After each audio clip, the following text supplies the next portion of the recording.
Good evening. Thank you all for coming out to tonight's regularly scheduled meeting of the Sumner County School Board. Before we open our meeting, we're going to stand for a moment of silence, followed by a pledge to our flag.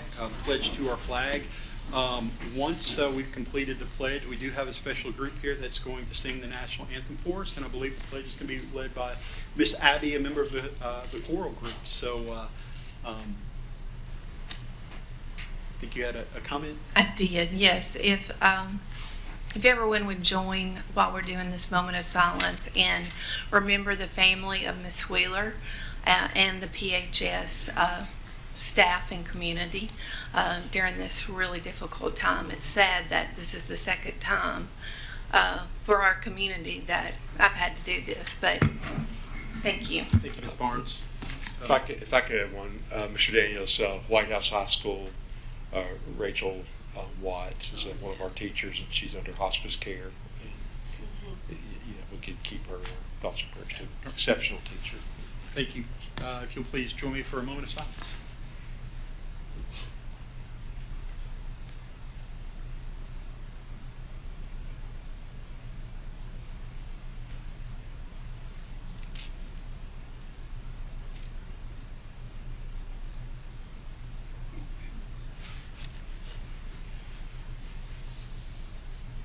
I pledge allegiance to the flag of the United States of America and to the republic for which it stands, one nation, under God, indivisible, with liberty and justice for all.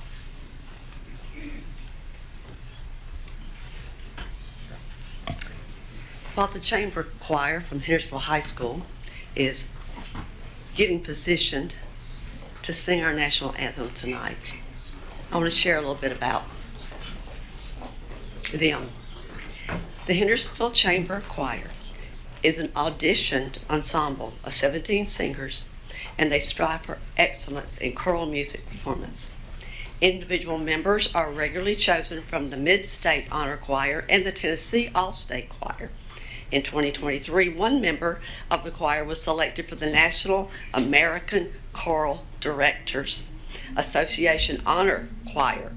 In 2025, 5 members of the choir were chosen from 11 states for the Southern Division ACDA Honor Choir. And this year, 1 member of the choir was chosen for the Southern Division ACDA Honor Choir. That is quite an accomplishment. They also established in 2022 was the Jazz Ensemble, which is newer to me. Our youngest son was part of the chamber choir when Miss Linda Tao was the director then. And Dr. Gary, we were talking about just our love for Miss Linda, who's gone on to be with the Lord now. But what a great lady she was. But we tonight are going to have the pleasure of having you all lead us in the national anthem, and just appreciate you being here so very, very much. Would you like to say anything? No, just we're thrilled to be here. We have a concert with the orchestra coming up on February the 24th. It's a concert of all music by Andrew Lloyd Webber, and we're really excited about it. The orchestra is going to play 4 of the big group ensemble numbers with us, and then all the rest of the concert is solos and duets. So everybody here, plus the 4 or 5 who are missing, will have a solo or a duet that they'll be involved in. It's going to be a great concert. Hope you come out and join us again. February 24th. Yes, and I'll remind everybody of that. And Dr. Wilson is quite an accomplished leader of this chamber choir. Taught on the college level for 20 years. You've been in secondary for 13, something like that? 13 before college. Yes. And then 7 after college so far. And quite an accomplished award-winning conductor himself. So, wow, what a delight to have you all tonight, and thank you for coming. Thank you. It's our pleasure.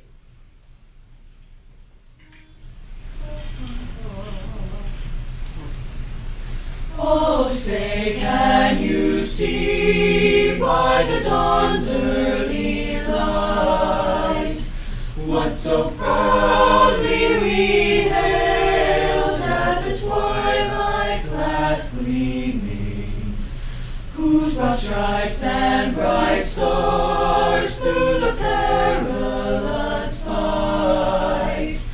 O'er the ramparts we watched were so gallantly streaming, and the rocket's red glare, the bombs bursting in air, gave proof through the night that our flag was still there. Oh, say does that star-spangled banner yet wave for the land of the free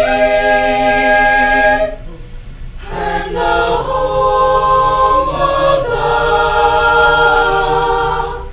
brave. Wow.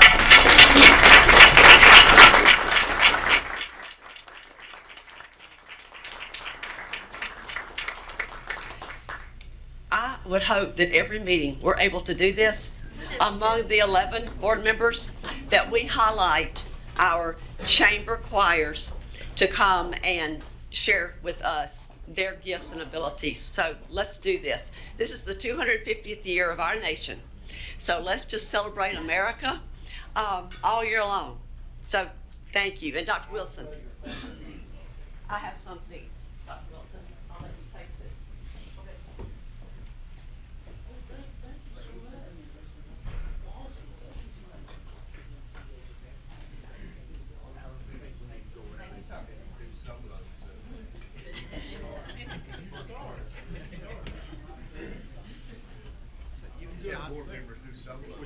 School background. Stephen can do it next meeting.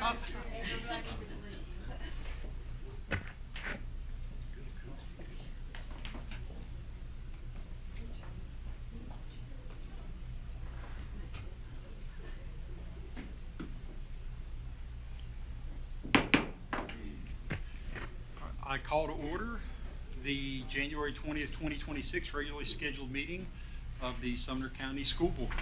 First item on the agenda is roll call. Mr. Johnson? Yes, sir. Vice President, Mr. Evans. Thank you. Next item on the agenda is adoption of the regular agenda. Do you have a motion? Got a motion? Do you have a second? Second. Comments? Seeing none, all in favor say aye. Aye. Oppose? Motion carries. Next item on the agenda is adoption of the consent agenda. Do you have a motion to approve? Got a motion to approve. Do you have a second? Second. Second. Comments? Seeing none, all in favor say aye. Aye. Opposed? Motion carries. Next item on the agenda is consideration of minutes, December 16th, 2025, regularly scheduled meeting. Do you have a motion to approve? Motion to approve. Motion to approve. Do you have a second? Thank you. Any comments? Seeing none, all in favor say aye. Aye. Opposed? Motion carries. Next item on the agenda is recognition and hearing of delegations. I believe we just heard the Hendersonville High School Select Course. Great job. I think as Ms. Hayes said, and some of you had mentioned, I would love to see a group come in and sing every month at our meetings. So if you have suggestions, feel free to reach out to me, Jeremy, Dr. Langford. We'd love to hear from representatives of a bunch of different schools. It's actually, I think I told some of the representatives, not sure if our staff do this in Hendersonville High School, but it's the first time I think that we've ever had a group sing the national anthem for us before meetings. So I think it's just kind of a cool new tradition that we can start. And again, to highlight some of the talent that we have, we do it all the time, and it's great to be able to recognize them using their skills. Very talented people in our community, in our county. So seeing no comments, next item on the agenda is matters involving council executive session.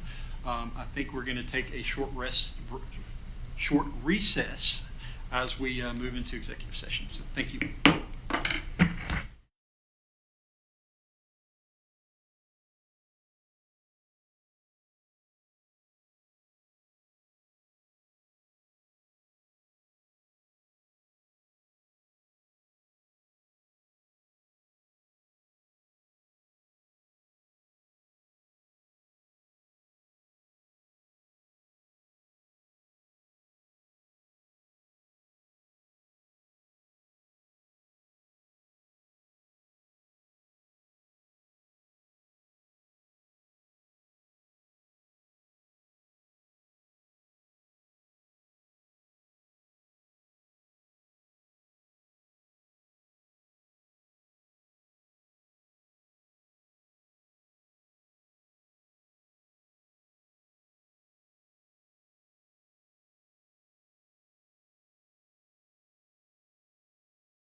I made it sure that I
My Bluetooth is there,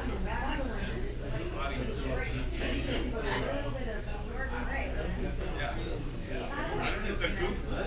Yeah, it's got a new setting or something. So as soon as I turn the Bluetooth on, it's start playing.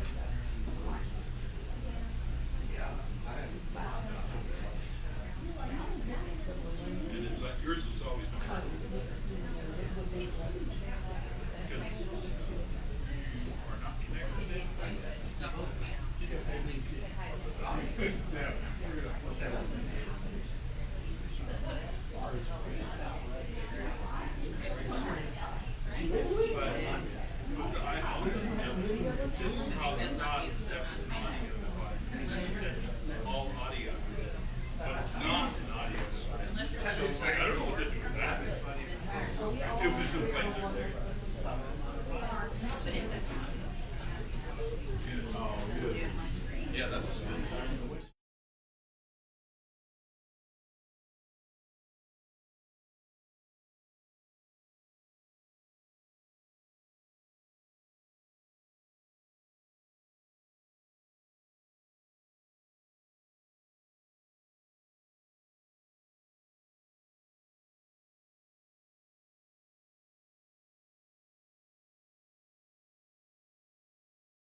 All right, I'm going to call our meeting back in order. The first item on the agenda, or the next item on the agenda is our January Director's Report. I'm going to pass it off to Dr. Langford. I think the first conversation is around the Apple equipment lease, if I'm not mistaken, but I'll pass it off to you to jump in your. Yeah, I have no idea why I just walked over here because I'm going to introduce Chris. But I'm sure at some point it made sense, but I don't know what that is now. Yeah, I could have probably introduced Chris over there, but it was a flashback day. Yes. No, I just want to take a moment and introduce Mr. Chris Brown. He is our executive director that's over all things IT. He's been with us 20 years and has worked his way up from working in individual schools all the way to running our entire department. They were featured in 2 magazines nationally a couple years ago for the work that they did. And, you know, when you think about over the fact that over Chris's tenure, over Mr. Brown's tenure, we've gone from spending about $25,000 as a district on technology to where we are today and what we're going to share and celebrate tonight. It really showcases the talent of Mr. Brown and the team that he's put together, and the fact that they're nationally recognized for the work that they do across the district. It's really exciting. I like the fact Ms. Skinner always does fun facts, so I want to do a fun fact for Mr. Brown. He loves to travel. He's been to 5 countries recently, including Iceland recently, where he and his wife dined on the floor of a volcano looking up. In Iceland, there's one volcano that the cone didn't collapse. And if you know Mr. Brown, that was absolutely terrifying for him, which is what the fun part for me is. But has a real zest for life and for learning and for exploring. He brings that same thing in his work in technology. So I'm going to turn it over to him, and I'm going to walk back over here before I should have started. Well, there's actually going to be a little bit of this because I'm getting ready to hand it off to a different group of people. So thank you guys for listening. I would ask that, so you're going to be in good hands with Sabrina and with Kyle and with Heather. They're going to talk through their experiences with the technology. I would ask that you hold questions for their part until they get done, and then I'll do a part, and then you can ask me questions. But Frankie's going to she's going to introduce the next group. Dr. McClard hasn't had a chance to speak to you all yet, so I wanted to share a little bit about her. She's been 20 years in education, 19 here in Sumner County. Her current role is supervisor of coaching and leadership. She's also an adjunct professor for Lipscomb. Is that correct? Principal at Wiseman for 9 years. She was an instructional coordinator before that. She taught 3rd and 5th grade. She's been a TDOE math coach, a science coach, a mentor for the Governor's Academy, and then professional learning on the national and state level. So we're so lucky to have her. And I will add that when she was a coordinator, she really pushed me to apply for was lead educator at that point. And so I'm grateful for that push because that kind of led me on my trajectory to where I am. And I also got to work for her as an instructional coach 2 years after that. So I see firsthand how she makes a difference for students. Her fun fact is that she's been struck by lightning. And she's still here. She's mostly okay.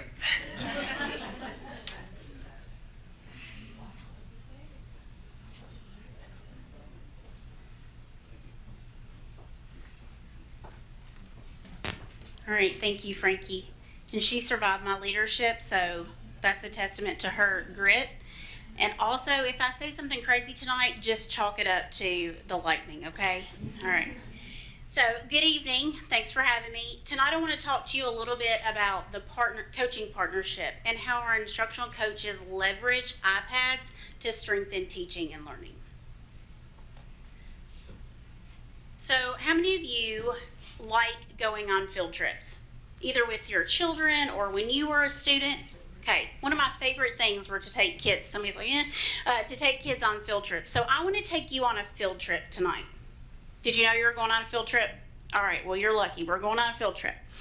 So let's imagine that we are going to take a field trip to an elementary school in the district. You guys ready?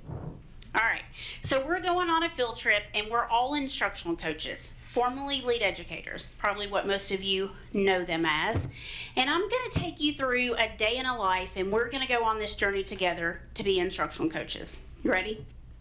All right, so we arrive at our elementary school about 7:15. We have our coffee in hand. I don't drink coffee, but some of you may.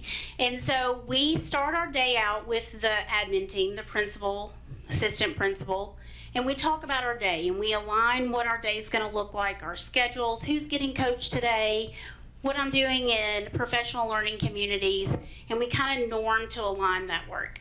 Then I'm off with my drink and my resources, my iPad, to third grade planning. And I sit with a group of third grade teachers, and you all are there too. We're facilitating planning. We're talking about teaching and learning and how we're going to use the curriculum to enhance student learning. Then we're off to first grade, where we're going to meet in a PLC, a professional learning community, to talk about what our students need to know, what they need to do, how we're going to intervene if they're not getting it, and how are we going to intervene if they already know it. How are we going to enrich their learning? From there, we're getting back up and we're headed to a first grade classroom where we're going to have a one-on-one coaching session with a teacher who really wants to work on student engagement. Then we're up and at 'em again, and we're back to fifth grade, and we're planning a math lesson with our fifth grade team. It's a new curriculum, and so we're helping the fifth grade team internalize the lesson. And we're planning for next week's students and how we're going to enrich instruction. And then guess what happens? On this field trip, we are off again to somewhere else. This time we're meeting with a kindergarten teacher who's a brand new teacher. She's really struggling implementing foundations. And so our job in this classroom is to talk about how can we leverage foundations to really meet the needs of our students. From there, we're really hungry. You guys hungry yet? Like, it's been more than half the day and we haven't even eaten yet. And so we're going to stop to get a bite of lunch, and then we're off to first grade, and we're working with our first grade team through RTI, which is Response to Intervention and Instruction. And we're really going to plan what intervention looks like for that group of students. Are you guys tired yet? Feet hurt, do yours? And so from there, we are going to go back to our office, and we are going to plan out our coaching conversation and next steps with that first grade teacher we met with. And then at the end of the day, we're going to meet back with our admin team to discuss any trends we noticed for the day, anything that arose throughout that day that we need to kind of norm around. Okay? And so as you can see, a coach wears many hats throughout a day. Not one day is the same. And in order to do all those things, they use their iPad to do all those things. So what you'll notice, I want to talk to you a little bit about instructional efficiency, student engagement, data facilitation, and coaching and reflection. And our coaches and you all were able to do all those things because we had an iPad that kind of kept the whole day together, right? And so if I may, I want to talk to you about each one of those things. So instructional efficiency, it's easy mobility. Imagine all the things the coach had to know and do, and you all had to know and do throughout the day. Each moment required a different skill set. It required a plethora of resources. Can you imagine how it would be if we had to carry all the books and all the resources and all the posters and the foundations lesson and the math curriculum, if we had to physically carry that to each location? I mean, like, you would need a suitcase to drag around, right? But we don't need that because we have iPads. And all those things for each stop along our day, we were able to do because we have an iPad and we have all the resources at our hand. We're able to really align throughout the day because everything we need is right here. We don't have to carry a suitcase. Also, in that kindergarten teacher's classroom, our iPad is really easy to capture artifacts. So if I'm coaching a teacher or we're coaching a teacher, and we need to remember something for our coaching conversation, I can just pick up the iPad and snap a picture so that when we're having our one-on-one coaching meeting, we can refer back to the artifacts that we've captured. Also, I don't know about you, but sometimes if I'm doing something new for the first time, I want to see someone else do it, right? I need a model for that. And our iPads are a great way to capture that. Our instructional coaches, no matter if it's their first year coaching or they've been doing this for 6 or 7 years, they always want to see someone else do it. And so one example I can think of are professional learning communities. And so we leverage the iPad to record ourselves coaching, ourselves facilitating PLCs, so that we can share it with our peers and we can improve our practice as well. Also, increasing student engagement. Our coaches work alongside our teachers every single day to improve instruction and student outcomes. One of the ways they do this is this year we're implementing Course Mojo for ELA in middle school. And so our coaches were trained alongside our teachers. And so the coaches are in planning sessions with those teachers talking about how do we use Course Mojo, where's the most appropriate place, where was it going to enhance student learning, and then they're in the classrooms coaching teachers with the use of Mojo. They're also providing real-time feedback. Sometimes if you're in a classroom, as a former principal, I would want to leave feedback, and then I would get to my office and I would do 5 other things, and then I would come back and I'm like, what was that feedback I was going to leave that teacher? Our iPad is a great resource to just shoot an email or put it in their Google coaching folder, and I don't have to remember it 5 hours from now. I can do it in real time, which is powerful. Also, teacher mobility. I'm going to age myself a little bit. I'm sure that I look like mid-20s, maybe, right? Why are y'all laughing? Okay, thank you, Katie. But I'm going to age myself. When I was teaching, the 2 ways that I had to model for students, whiteboard and an overhead. The one that you would have that film and you would get all the stuff all over your hands and make a mess. And so I would always tell my kids, hey, I have eyes in the back of my head. And they believe me because they were 3rd graders, right? 5th graders, not so much. But with the use of an iPad, our instructional coaches can coach teachers on the best way to be mobile around the classroom. So they can look at a teacher, and if a teacher's working on Teacher Radar, the coach can coach them, how can I use my device and not be stuck at the board or an overhead.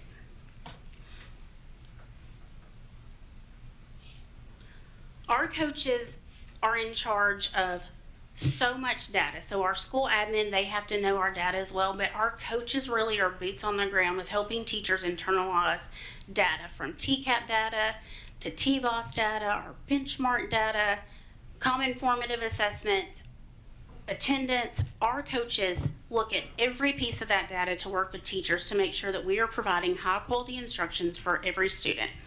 And so they can do that by using the iPad because they're able to access all those platforms in one place. How many of you have like so many passwords?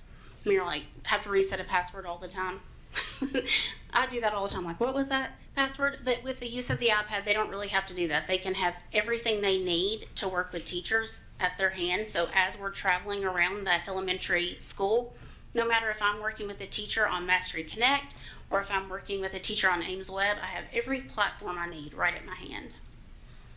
Also, our iPads are great at creating graphs. So if we are working with teachers on data, we can look at the data and say, we see a discrepancy here. We're meeting this group of students' needs, but this group we're not meeting. How do we intervene to make sure that we are making instruction accessible for every kid in our classroom? And we're able to do that through our iPads. Student-centered coaching. This is something that we're piloting with a few schools. In student-centered coaching, what I love about it is it's taking the data and our coaching, and it's really looking at student evidence. So we're capturing the evidence with the iPads because I can come coach you and I can see the next time I come back that you're implementing that strategy, and I might falsely think, oh, my coaching is making an impact.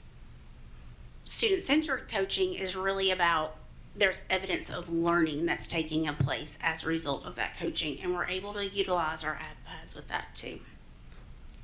And then my favorite way that we're using our iPads is with the swivel. So there's a device that kind of looks like a little robot. And so there are lots of ways you can coach teachers. One of the ways is through dialogical and a swivel. And so we've agreed upon that's the way I'm going to coach you. And so we take this device. Let's say a teacher wants to work on creating a targeted pathway in their classroom.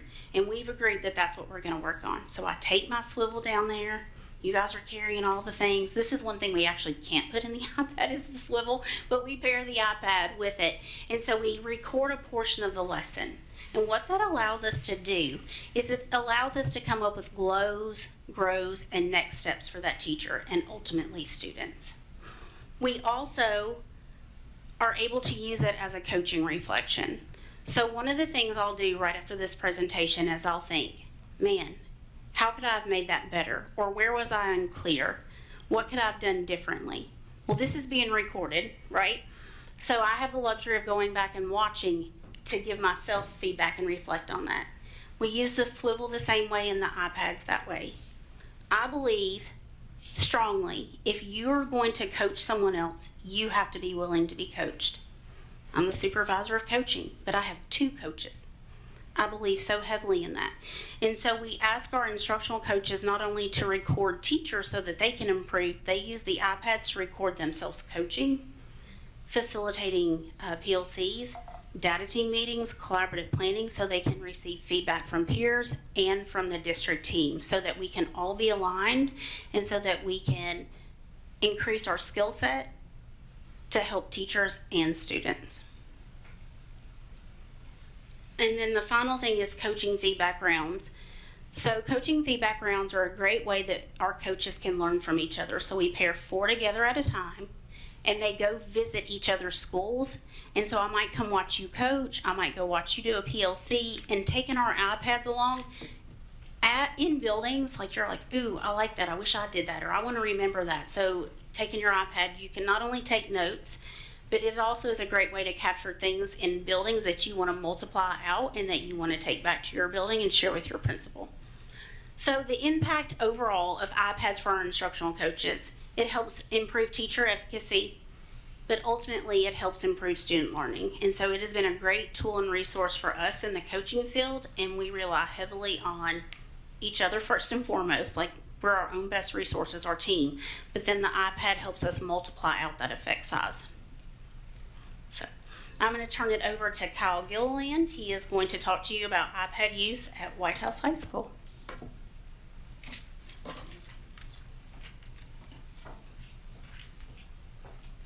Good evening. Thank you for giving me a chance to speak tonight. What's first up on our mind as administrators, and if you look at those slides there in front of you, I'm going to build a little bit on what Dr. McClard talked about, which is coaching toward excellence, what we do as administrators after coaching and how we use the iPads with that. Next would be safety monitoring. Take you behind the curtain a little bit and show what we use the iPads for when it comes to safety around campus, inside and both outside. Next, after that, administrative data. We use it to track a lot of data, but at the same time, I'm going to show you how we make decisions based on that. We don't just load a whole bunch of entries into something. We use that to look for trends and make decisions based on that. And then finally, interventions. The most important thing for students when they need it in that moment, and how we do that efficiently and really pretty quickly because we have a device like that that helps. So first off, that coaching towards excellence. You can see some of the slides right there that I've taken off my specific iPad from years ago and from this year. That's me taking data in a teacher's classroom and using that to coach them towards next practical steps. Now, why do I do that? Because ultimately, we want to lead them toward the best instructional practices that they can have, and we do that with efficacy across the school. It's not enough to just grow, let's say, Mr. King in something or to grow Ms. Hayes in something. We want to grow everyone in something. So we take the data that we're loading here, use that actual real-life evidence and artifacts of what we see in class, pictures of the worksheet or the essay that they're doing, screen graphs from what they've got, videos as well, and then turn that into trends. We look for how teachers are doing with these types of instructional practices. We take those trends, and if you keep going down that list right there, aligning development with evaluations. We take the trends that we see and then train our teachers through our professional development throughout a school year. We have 6 one-hour professional development sessions for our teachers that they come to, and we try to offer a variety of different ones as well, built around what we're seeing in classes. So the coaching data that we're taking using our iPads, these artifacts that we find, we turn that into professional development. Maybe we know teachers want to get better at questioning, right? Get better at those higher order questioning skills. Maybe they want to get better at academic feedback, how they deliver that feedback in a timely way. and with an eye towards growth from the student, not just comprehension in that moment, but how their processes are getting better. We turn that into professional development, and then as you can see, that far right column right there is an actual team evaluation from this year, where I can keep that loaded team rubric. If you don't know what team is, that's the state standard evaluation method. That team rubric right here, I can highlight as I go, take all those pictures. So I've turned coaching into development, into the team evaluations across the entire building. So that's really coaching towards excellence. And that's real visible instructional leadership. Our teachers are seeing me in there doing it, and the rest of the admin. Our instructional coaches do a great job as well, but when they're seeing the admin doing that as well, how aligned is that across the building, right? How much more impactful is that? The next one that goes with this, but is also quite different, is safety monitoring. Due to the great work of Chris Brown and the IT staff and what they've done camera-wise all around our campus, and what Katie Brown and Safe Schools have done working with them to get us our Verkada vape sensors and the cameras attached to them, we're able to see all that on the iPad right now. I can see all that in real time or in video that goes back and be able to pinpoint things that are occurring. Based on that, I want you to read that bullet that I've got on that slide right there. We have 3 instructional buildings. We would be considered a small high school in Sumner County, right? But we have 3 buildings that have classes in them all day long, every single day. Along with that, 1.2 miles of road. That's not city road, that's just our campus road as well. Over 400 parking spaces, 20 plus bathrooms, 11 athletic spaces, 16 areas not covered with cameras because they're locker rooms or they're bathrooms. But the idea that I can pull up Verkada cameras when the vape sensor goes off, or that I can work through the hundreds of cameras we have on campus and see all that right here, regardless of what building, right, which of the 3 buildings I'm in, or which part of the 1.2 miles of parking lot I'm covering, I can see all of that right there. So that helps us be really preventive, but also provide instant assistance when needed because I can see it on this regularly. The next one that goes with that would be administrative data. We take all that data that you've just seen, that coaching data, that safety data, the kids out of class data, all of that, and look for trends using these, and we can do it really, really quickly. Because of that, we can see discipline hotspot data. Areas in which we know this is a more likely section where someone may try to fight someone, right?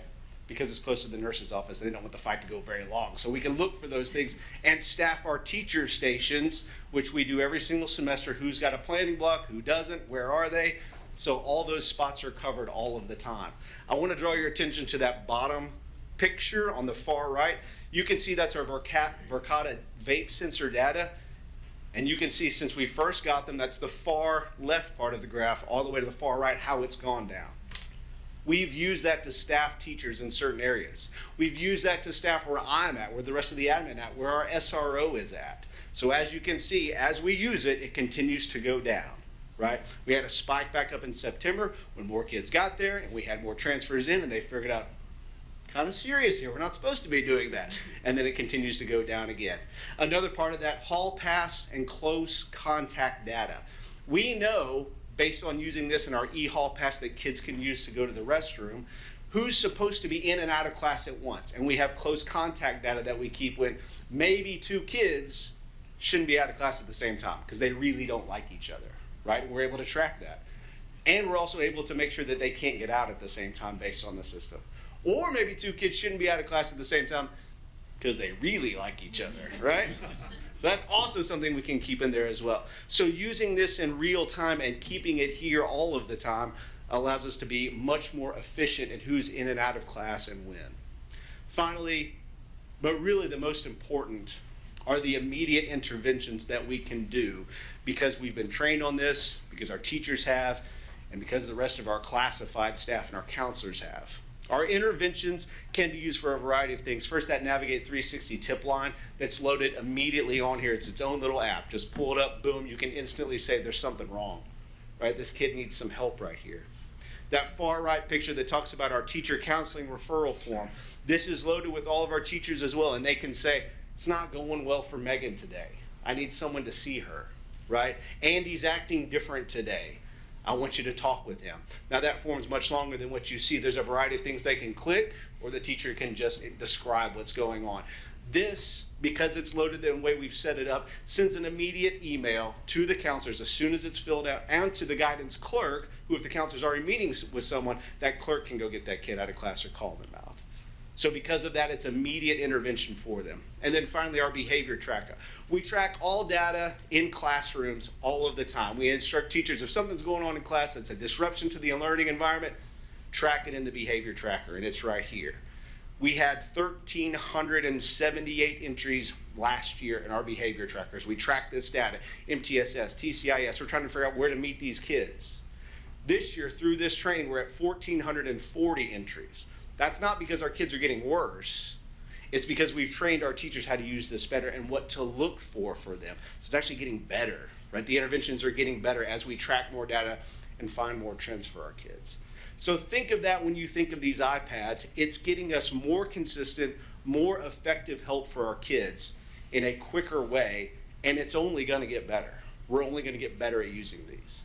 So I really want to turn it over next up to Dr. Heather Whitaker and how she uses it at Ellis Middle School, what's similar and what's a little bit different.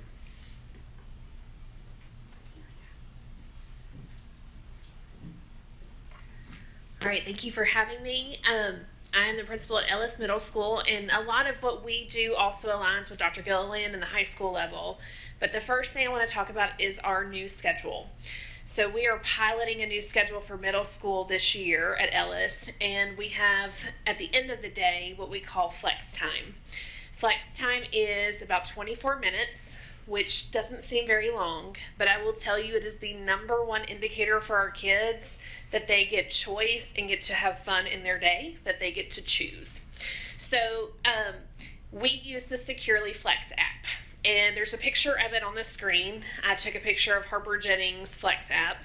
So it will list what their options are for the day, and they get to choose. And each day it's different. I'm going to click over real quick to this one. This is part of our teachers in each of their days.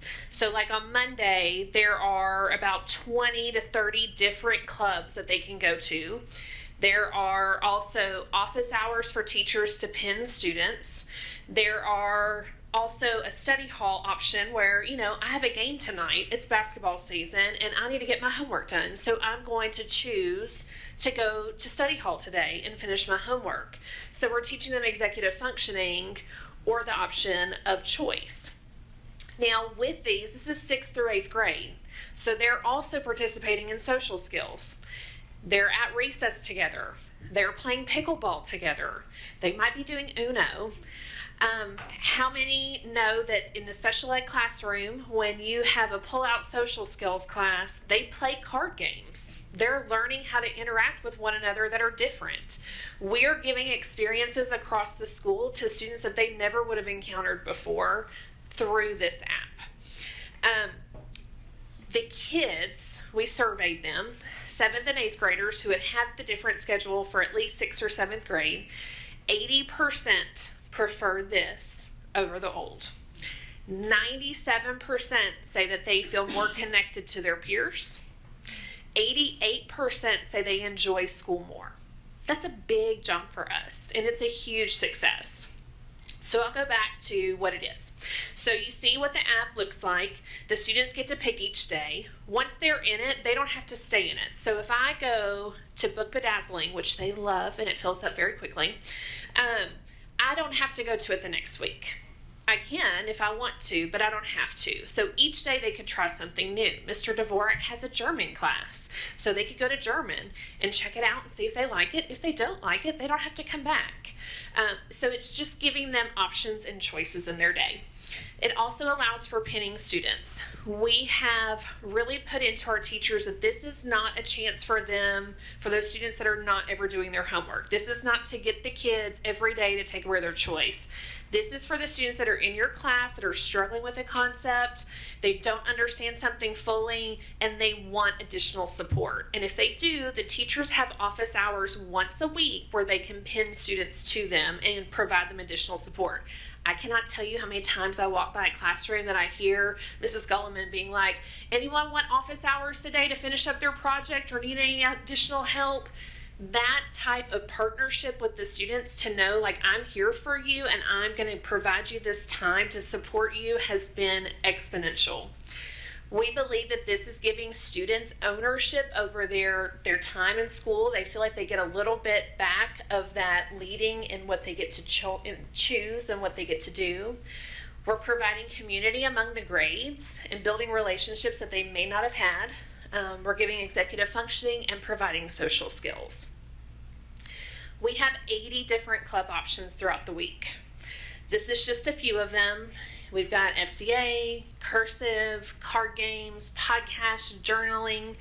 Disney Sing-Along is a big hit. Even our SRO goes in there and sings with them. I will say yoga and Zumba are full every week.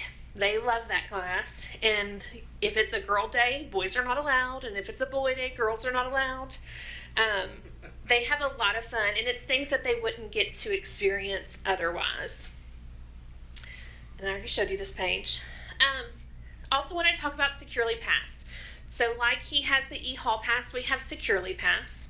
And it is also tied to Flex. It's the same company. It's also the company that monitors our devices for safety.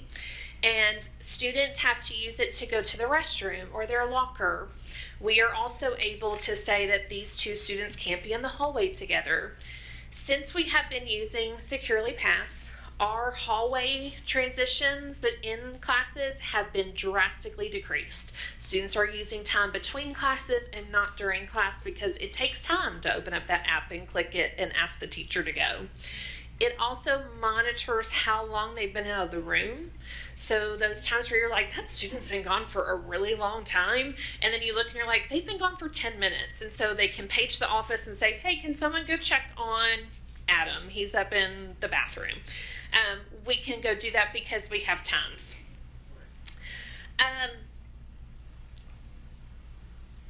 And safety-wise, it also lets you know where students are. So if we have an emergency situation and students aren't in the classroom, we do have that log of where they are within the building, and that's very important. We use this also for appointments. I have students that I mentor. All of our leadership team does. Some teachers also mentor students, and so I can set appointments with those students during their related arts to come see me once a week, and they know it's there. They can show it to their teacher, and then they get to come to the office. So it's a great way of doing that. Our nurse loves it because it can document the students that are coming to her for different needs. I think that's about it for Securely Pass. Counseling requests we also have. It looks like that little app icon on your screen. This is where students can, just as they can at White House High School, submit a Google form. Ours can put whether it is a severe, moderate, or minor. Like, I need to see you right now as severe. Our counselors meet with every student in the first month of school, and they show them how to use the app, and they talk about where to come, but it helps for them to be able to send it directly to them. It helps also with privacy and saving time in the classroom because they're not going up to the teacher and saying, I really need to go talk to a counselor, and then they go down to see the counselor's not there, and then they come back to class, and we're just losing instructional minutes this way. So this has been a huge advancement for our counseling program, and they have seen a great jump in usage of it, which actually means that the students are getting what they need and more often and feel more comfortable going to visit them. And I think that is all I have. And does anyone have any questions for the three of us before we hand it over to Mr. Brown? Ms. Hayes, While you're up can you turn your microphone on? Thank you. Did you identify this program, this Flex? The FlexTime app, it's Securely FlexTime. Yep. Did you find this and want to pilot it? Did you bring it? How did you find out about this option? So about 4 years ago, maybe 5 years ago, Mr. Cripps and I went to Williamson County and we visited a school because we wanted to compare apples to apples. Yeah. And so we wanted to compare Ellis to a similar school and to see what they do. And they used the FlexTime app, and they had a Flex program, and they said it was a game changer for their kids. And so we started investigating it at that point, looked into what it would take. I will say we've exceeded our expectations. Our faculty has jumped on board. I mean, just to see the offerings, I never would have expected Absolutely. that. It is incredible. And some of the things they didn't come up with, the kids came up with. And we sent out a survey and said, what would you like to do? Because some teachers were like, I have no idea. So in Flex, the actual app will tell you that we probably use it more than any other school that has it. So we use it every day. And our schedule never changes except for pep rallies. But everything else, like we have house council lessons that happens during flex time. So we don't actually have to change our schedule for other pieces. So our schedule is staying stagnant, which is great for routine. Well, the data and the percentages, It's huge. that just shouts, this is a success. And it's only 24 minutes. It's a big deal. And the kids, like, Yeah. 24 minutes for them, this is, they love this. That's 8 hours. When will the other middle schools start doing this? That's a great question for Ms. Gary. Ms. Brittany? I mean, I want to take half these classes myself. It looks amazing. I love what you guys are doing. Mr. Gilliland, I was curious if through your behavior tracker you noticed any interesting correlations or patterns that are coming out, like everybody gets really grumpy when it's raining, or have you seen anything that you can start using to change patterns?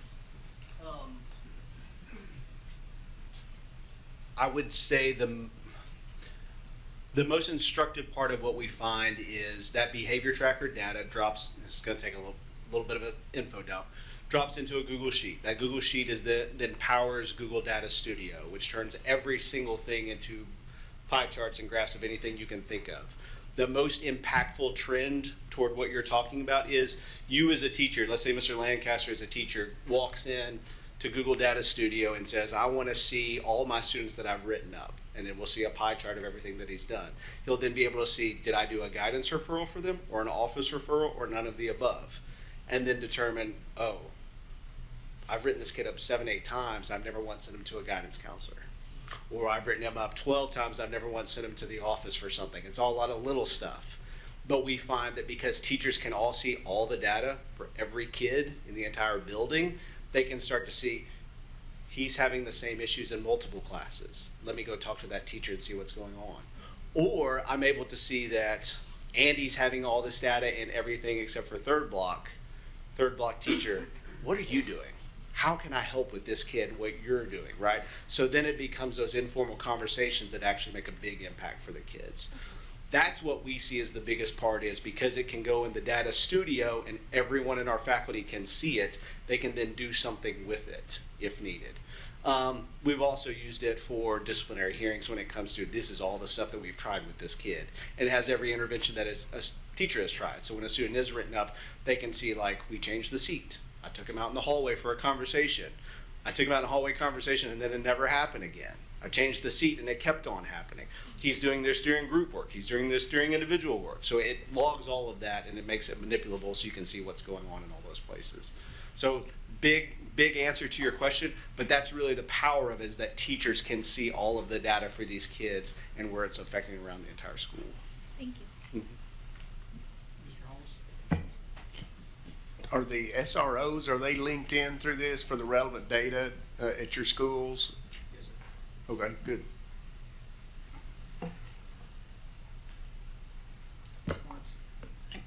I think this is more for Dr. Langford and staff.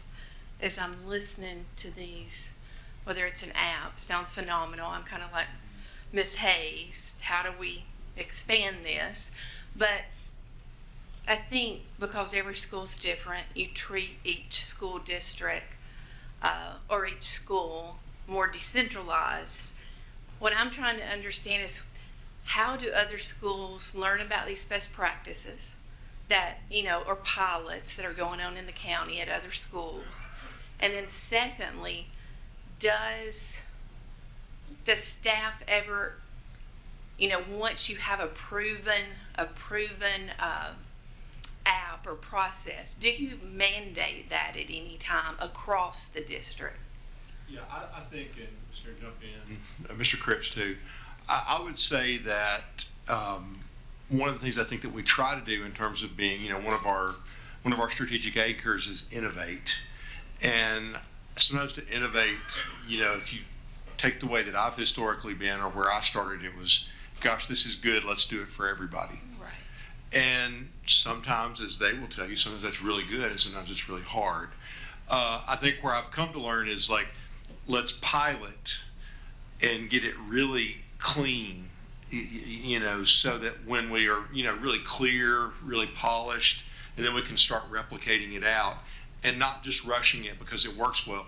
What I think is really fascinating is E-Hall Pass actually began, I believe, at Portland High School. I believe Dr. Woods was the one that found E-Hall Pass. And they used it and they had some amazing insights. And very, very similar to what you heard tonight. Other schools had a little bit different need and they were using different products. I would say it's also neat to see some of the continuity, and this is where I think we had to identify what's a pilot that works really well. And I can tell you a lot of schools have been out to see what White House does with their behavior tracker. And they have learned when they're giving advice to schools, one, we didn't do this overnight. This took 5 or 6 years of steady data and training and retraining. I think even a couple years ago they realized hey, we had really trained hard on this for 2 years, and then we realized we backed off, and then we realize now that we got to go back and really drill down. If you take, and Ms. Whitaker, Ms. Cripps, jump in here at any point, I would say that one of the really cool things that's happened that I think culminates with Flex Time is Mr. Cripps identified probably 4 or 5 years ago that one of the things he really wanted to do at Ellis was build a one Ellis culture. He and Ms. Whitaker worked on that, or Dr. Whitaker worked on that together. And so they really worked hard to help everybody at Ellis see that they were part of one culture. And they did a tremendous amount of groundwork that you see reflected in that, but I think that when they did that work, then they began to notice, well, we need this, this, and this. And that led to, a couple of things. And then, you go to Williamson County to look, and you're like, wow, this will really tie it all together. I do think that, Katie and I were actually talking while this was going on about how this would be a great thing for us to start featuring in principal meetings, is have some of our exemplars with best practices to showcase what's going on while being careful, to say you can't just take Flex Time and drop it into any school without all the surrounding pieces. I mean, Dr. Whitaker, would you agree with that? I would, and I would just say, we met at the last principals meeting as a middle school group, and we talked about some of the things that we have done with scheduling and with Flex Time, and Mrs. Averett's reached out from Hawkins, and she's coming over on Friday to talk about how we intentionally schedule students, because we do a different system than any other middle school for scheduling. So that's something her and her team are willing to take on this year, and so they're coming over with a team to learn how we do that and us help partner with them as they go through those steps. So a lot of that comes through those authentic conversations that we're having too, about what is feasible at that time for that school. Because, you have to have a staff that's bought into this. It is a huge undertaking. And if I didn't have our instructional coach and our tech coach who made this Monday through Friday, everyone has to have something every day. It is all boots on the ground. We probably wouldn't have done the lift that we had. And that comes from the team that surrounds you. So I think it's what the school is ready for and the leader is ready to take on and has the team to surround it. So I agree. I think we need to share the great things that are happening, and then they can take what they can when they can. And that's how it builds out and becomes more effective. Excellent. Thank you. Ms. Skinner, yeah. Yeah, I would just add, just hearing presentations and talking to our principals, when we see something that's being used in several schools, but maybe different apps, but do the same thing, it gives us a chance to kind of look out what's available in Norm and get better pricing for schools. And so that's one way we look at the stuff that schools are doing from a district lens. Should it be a school level purchase? Should it be a district purchase? Can we ease some costs for that? Makes sense. Thank you. I just wanted to say real quick to bring this back around to the iPads. All of these platforms are available to them, not all of them, but the safety ones that you saw, the iPad allows them to not have to be at their desk.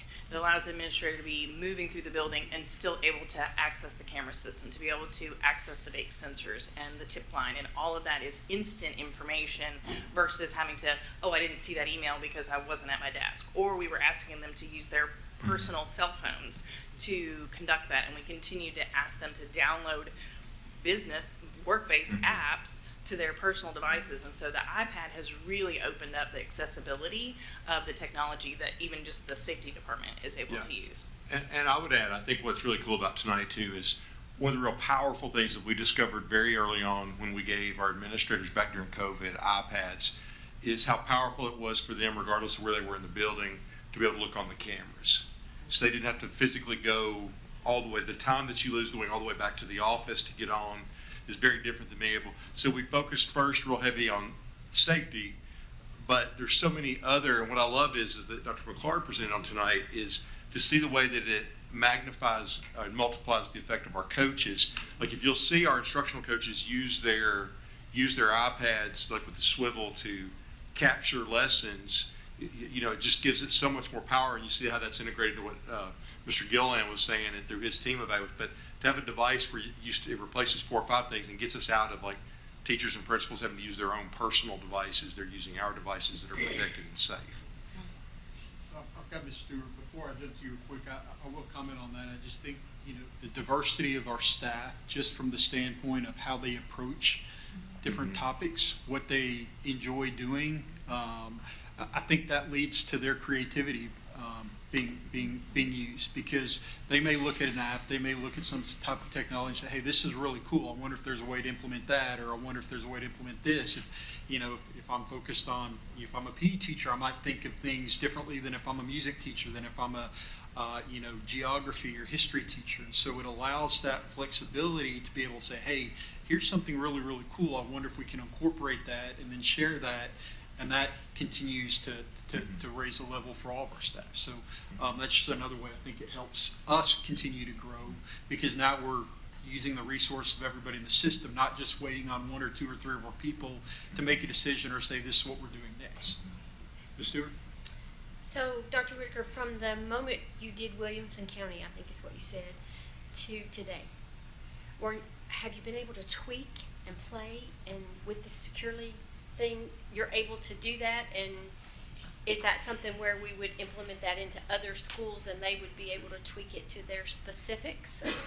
Absolutely. So our teachers can change what they're doing every day. We've also used the same app for when we have reward days. So students that their house wins for the 9 weeks, they get choice of what they want to do. So we usually have like a physical activity, like we had a foam party, and we do board games, and then we do an art project. So they get choice of choosing. So we get to use the same app for that choice, so that we knew which students were in each location and we could take attendance there. So yes, you can make it your own and what you need for it and edit it, and the company will partner with them to make it what they need it to be. And then the teachers and our technology teacher have also changed and tweaked different things, and we found different things that we needed to use to make it more effective. Well, obviously it is different for every school, basically, because the teaching aspects of everybody are the same. But are you going to offer more yoga classes, since you only have one and they all want it? So yeah, you know, she does yoga. I think she's yoga and Zumba, and I think she does yoga twice. Does she do? Yeah, she does yoga twice now. you do a lot in 24 minutes. I know, it's crazy. They love it. Yeah, to be fair, 24 minutes in middle school is 140 minutes anywhere It's like else. 8 hours. It's like 8 hours to It's a like dog teenager, years. though. That's great. Thank you.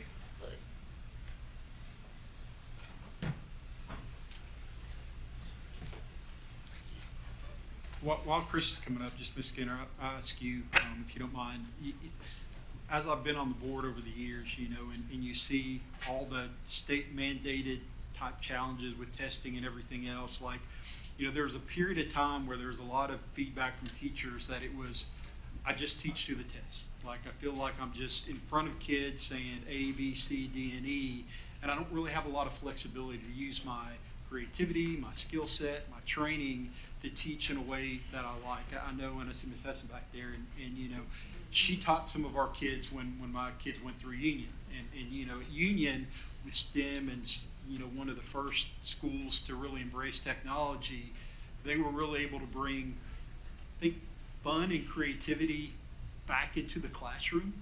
Are you seeing teachers with the use of technology, whether it's iPads or other forms of technology that are available, are you seeing that creativity, that joy come back into the profession where they feel like they can teach the way they want to teach while still obviously teaching the standards, but in a way where they're better able to find ways to connect with students versus overheads and blackboards and whiteboards and, essentially just teaching to a test. Yeah, absolutely. It's really reflective in the student engagement piece. So you can take a piece of your curriculum and make it come to life with technology. So absolutely creativity coming back, and they're digging in, and teachers are really learning how to use the iPad. Vanny is our Apple representative, and he goes out. He's supported over 300 teachers this year with how to use different apps on the iPad to increase their student engagement. So yes, they are all buying in and learning as much as they can with the iPad. Thank you. Chris? All right, so back to me.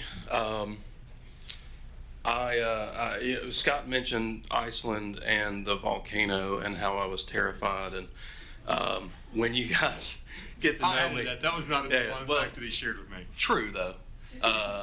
So I'm a little bit of a walking contradiction. I'm terrified of everything, but especially flying, volcanoes, heights, you name it. Do it anyway because that's what we do.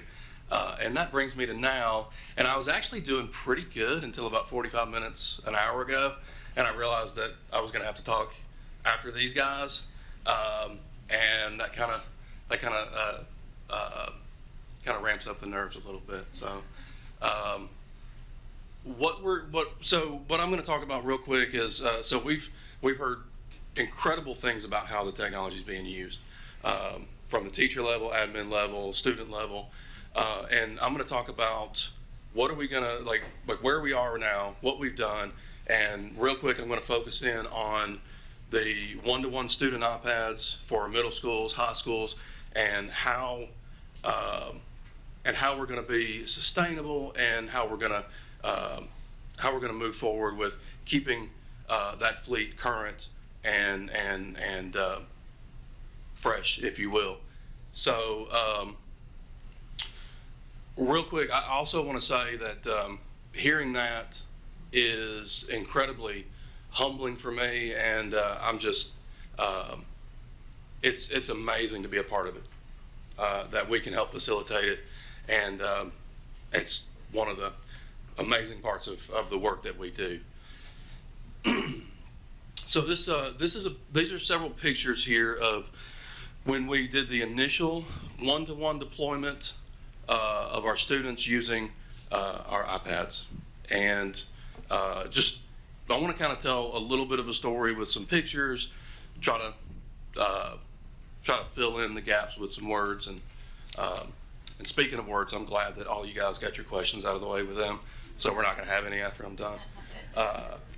But I will try to keep my words concise and hopefully fly this plane to the ground.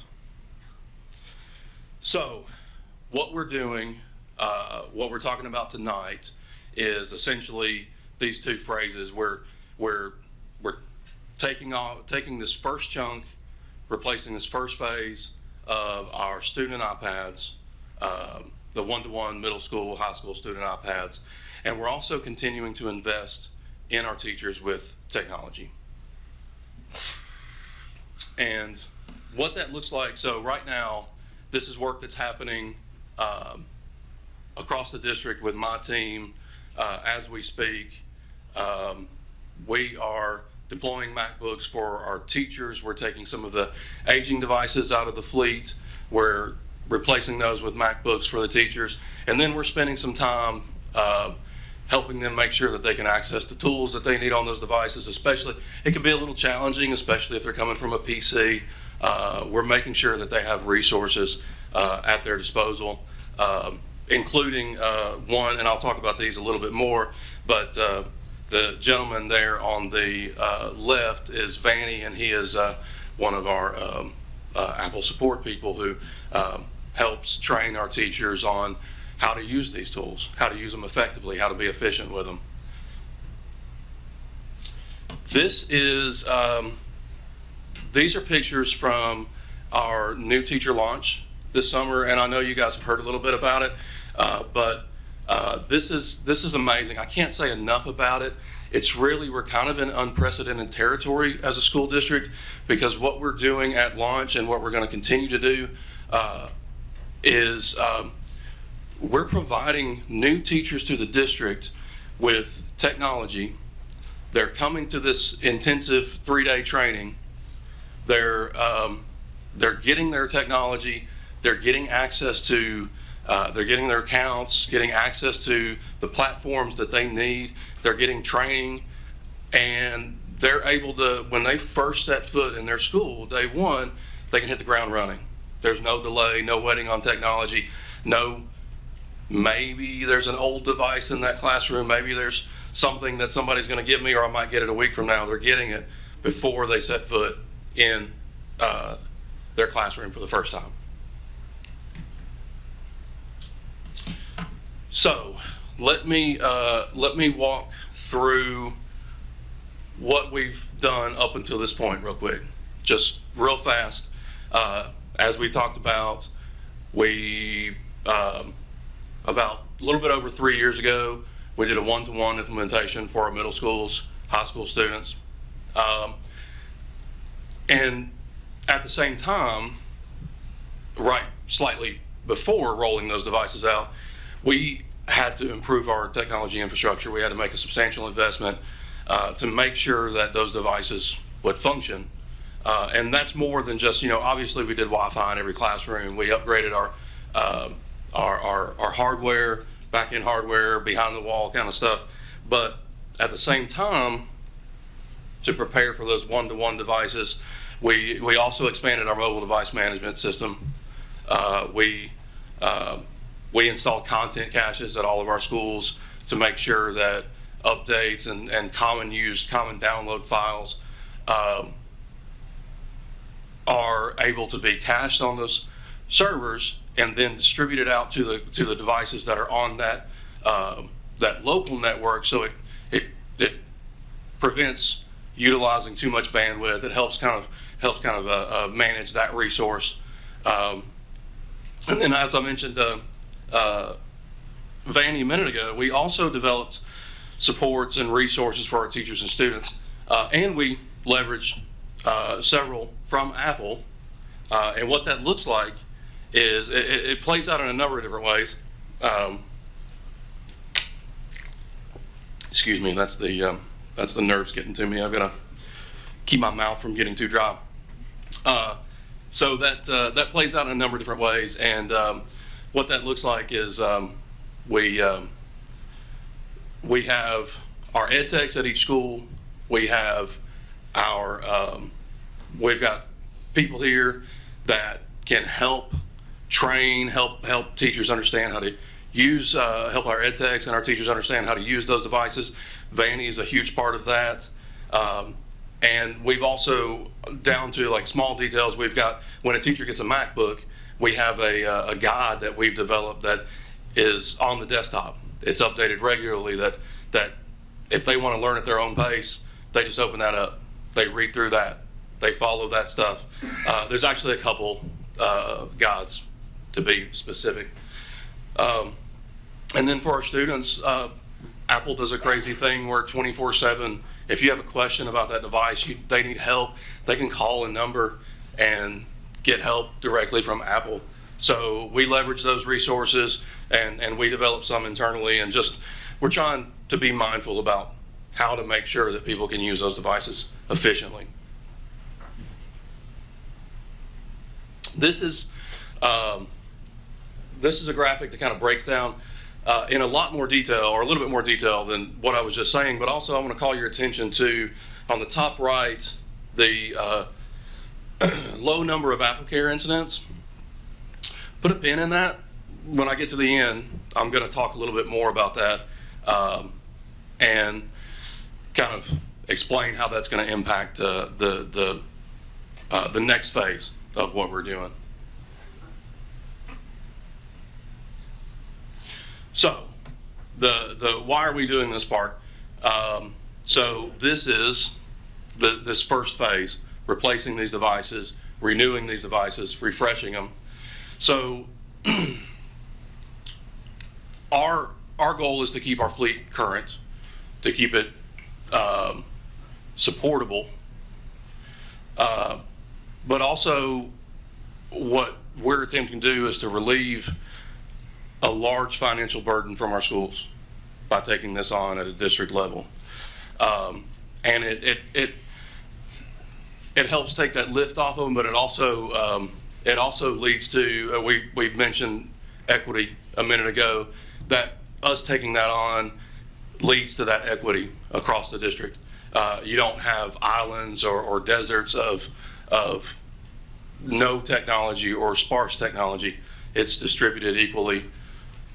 1-to-1 means 1-to-1. Every student, middle through high, has a device.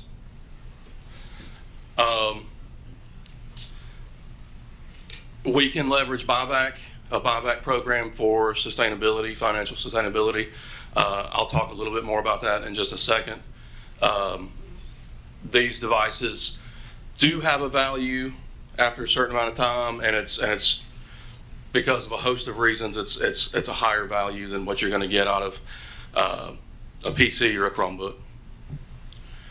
And then a big one that's really it's a really important factor for right now is that I'm sure several of you guys have heard about RAM becoming sparse, that data centers are chewing up RAM because it's a certain chip, and PCs use it, servers use it, blah, blah, blah. Well, Apple products are somewhat insulated from that. They're not really privy to the whims of those market forces because they don't use the same chip that those other devices use, which it allows to keep that cost from spiking. It's a lot more sustainable and predictable over time.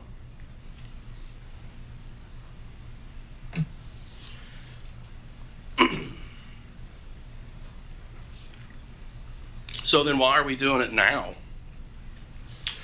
Well, the top point is really the easiest one. Our 9th gen iPads, which is what our 1-to-1 fleet is, they have a greater buyback value now than they will a year from now. That value starts to decline month to month in some cases, but it's a year from now they'll be worth considerably less. So we want to get the jump on at least a chunk of that, where we can make it, it's a little bit more digestible, and we've got a value that we can help make the program sustainable. And then we also want to get in place a regular refresh cycle. And again, as I go through the plan, I'll hopefully make that a little bit more understandable, explain that a little bit more. And then also, if you're not aware, we have online testing in our elementary schools. It's going to start this next year. And doing this now will allow us to take a portion of those devices and seed those down to the elementary schools so they can use those for that online testing. So we're kind of attacking a couple of different problems with this plan. So how are we going to do it? This is probably a incredible oversimplification of what we're going to do, but just to kind of break it down. So right now, tonight, we're going to talk about this lease, and again, this is focusing in. I know we've talked a little bit about staff devices and stuff. I want to focus in on the student devices. Just know that there's a portion of that lease that also involves staff, that new teacher launch. We're taking care of that stuff too. It's going to have a different life cycle. I want to focus on the students because it's the lion's share of devices that we're talking about. So right now, approximately 2/3 of our 1-to-1 iPads, and this is key, when our graduating students, 8th grade and 12th grade students, we're going to take the devices that they're using now we're going to put them into the buyback channel. And for our incoming 6th grade and 9th grade students, we're going to make sure with this allotment, we're going to make sure that we're providing them with new tech, new iPads. Then next year, we'll capture the remaining 1/3 and again, take those 8th, 12th grade devices out of service, put them into the buyback channel, and then the incoming 6th grade, 9th grade, we're going to make sure they've got new. And then the 3rd year and ongoing years thereafter, we're focusing on, again, the 8th grade, 12th grade, taking those out of service, putting them into the buyback, and then we're getting new for 6th and 9th. And that's how we get to a staggered rotation. Those students, when they get those new devices in the 6th grade and the 9th grade, that's their device until they graduate from that school. So the plan would be eventually we get to the spot where middle schoolers have the same iPad for 3 years. Yes, sir. And then when they get to the high school, they get it for 4. Yes, sir. Perfect. Okay, so last slide, and you see AppleCare is down there at the bottom. I want to hit that last. But how do we do it responsibly? How do we do it sustainably? I've mentioned it at least 10 times, I think. The buyback program, we're going to focus on that. That allows us to get some value out of those devices, and then we can put it back towards the replenishment of that program. Our MDM solution, our mobile device management, that's key not only for the maintenance of those devices, making sure they're configured properly, making sure they're getting updates, but also it's key for inventory management.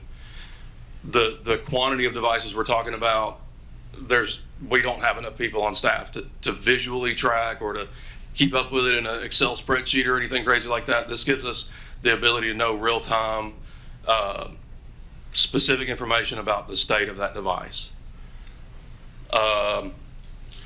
Can't overstate it enough. Sometimes the simplest solution is the most obvious. It's the one that works the best. It's sturdy cases on these devices.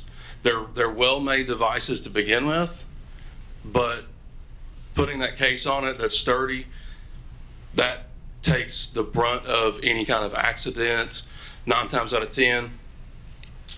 And we've had a really low number of AppleCare claims because of the cases, because of the well-made devices, because our students are responsible and staff. So I want to say, like, to date, less than 400 claims, and we've got 21,000 iPads that are in service in this one-to-one program, roughly. So that's a drop in the bucket. That's tiny, and we had to learn it ourselves. We had to see it for ourselves before we had the confidence to take this next step. But when you look at that lease document, you'll notice that the iPads for students do not have AppleCare included. And we ran the numbers several different ways and realized that we could compensate for that 400 over 3+ years, and save about $1.2 million on this purchase alone on AppleCare. Basically, what we're going to do is we're going to run our own AppleCare internally with that low incidence of claims. That's it. What you guys got? Let's go. Mr. Sliding up over here. Mr. Lacy. How many iPads are we wanting to purchase tonight? 15,500. Plus 400 for new teachers. Oh, I'm sorry. Yes, sir. 400 for new teachers also. Now, are those iPads or are those MacBooks? Teachers have MacBooks and Teachers get a iPads. MacBook Air and a iPad. Thank you. Ms. Brennan?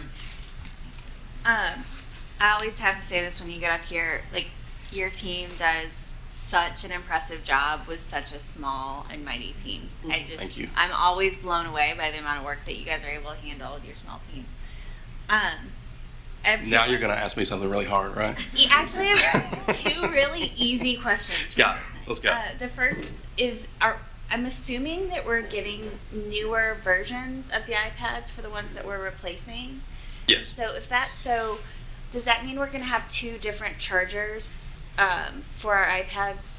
And so potentially within a family, you may have to be responsible for two completely different chargers. For hopefully a short amount of time, a year or so, there is a cable a port change between the 9th gen and the 11th gen that is from a Lightning to USB-C. USB-C is the standard going forward, and as we get past this version, that I expect that USB-C to be consistent. So that will be less of a pain point down the road. But we've got to get past the 9th gen to the 11th gen jump. So we'll communicate that to parents, preferably, I mean, the parents that have kids in different grades with different options. Absolutely. You're gonna love this question because you have zero control over it, and I want to recognize right now. I know you have zero control over it, but I have to ask it. Let's go. Have we had any updates on parental controls for parents who have Android devices? Not at this time. You're right. I do love that question. No. So we do have parental controls, and that's something that I did not hit on enough in this presentation. Is when you're in that Apple ecosphere, which is what we're moving our teachers to and our students, life gets really easy. But there are some challenges jumping those ecospheres from Android to Apple or PC to Apple. So that's one of those. But I actually have an old school solution to that. It's called bring the device here and we put it outside the room. I mean, it works. I did it for years. It's still nice to have a tool if you have a tool. That's why we have our iPads, right? No, I'm just saying there's also there's a another tool. workaround. Thank you. Ms. Hayes? Yes, thank you, Chairman. I concur. Ms. Brennan, you are a small team, but you are a mighty team. Thank you. And just the growth in technology since I stepped on the board in 2014, it has been absolutely phenomenal. Yes, ma'am. When the Apple program, the iPads were presented, Chris, we discussed then the buyout, right? This was all kind of Yes, ma'am. laid out and the plan of what we would do. And you're dividing it up into thirds Yes, ma'am.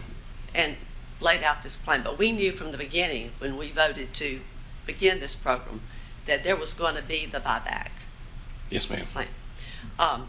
Thank you. I just wanted to clarify that. I appreciate everything you do. Thank you so much.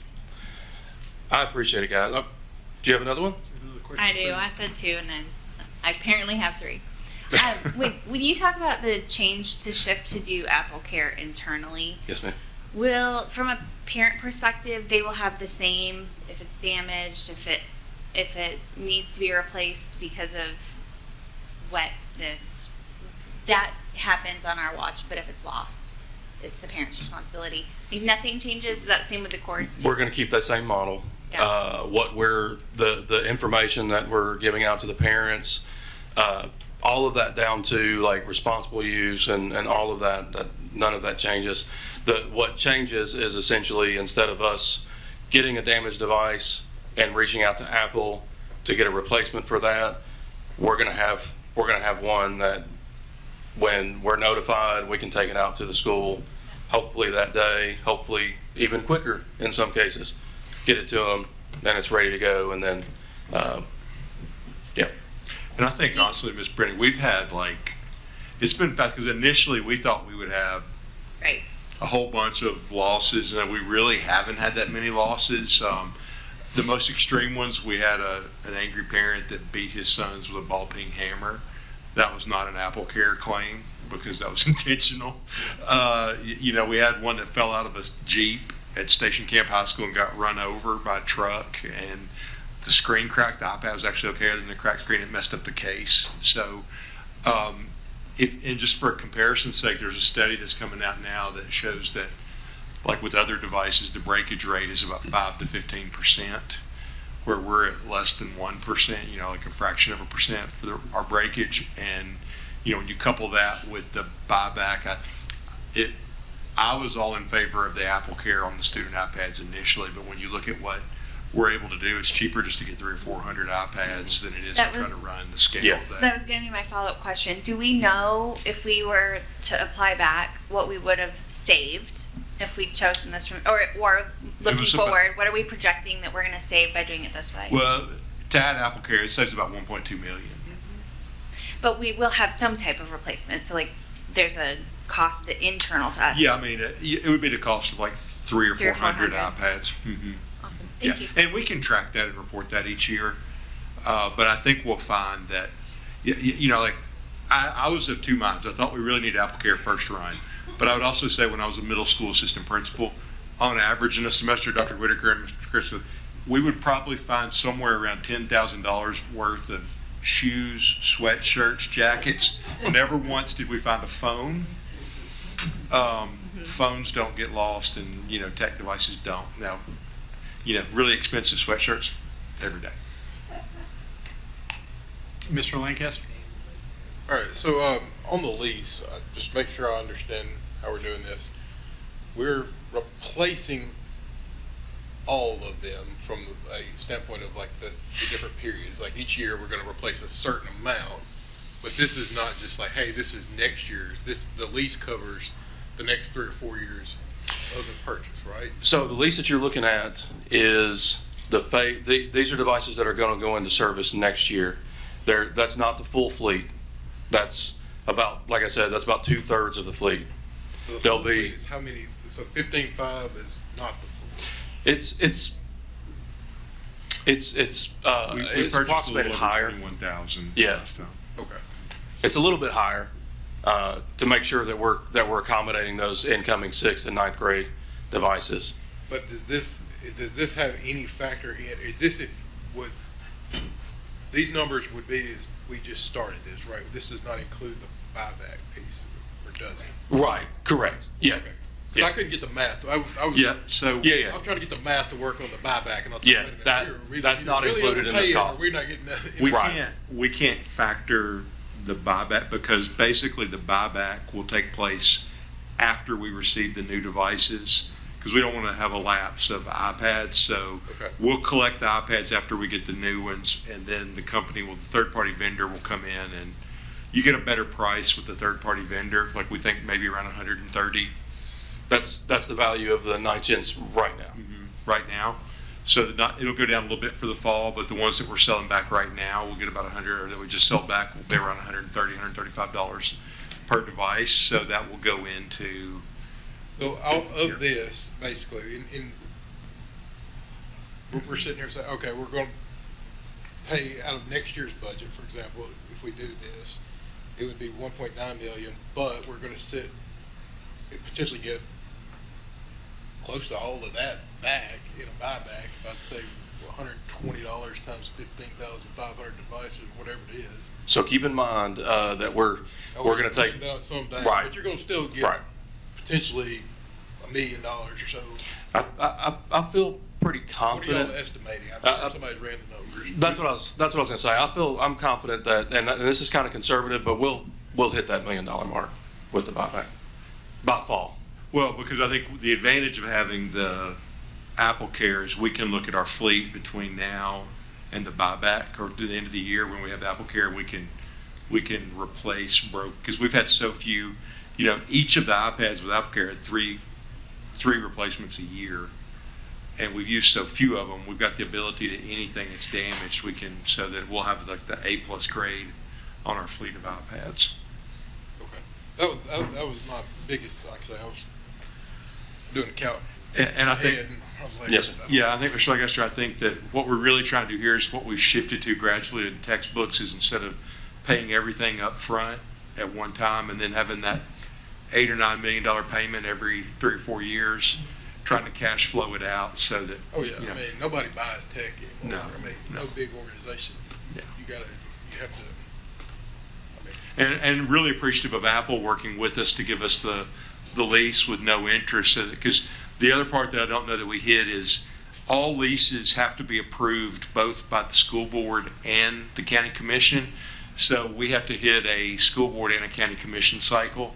So that's why we're doing this tonight to get approval so we can do that. And then that way we can put the order into Apple.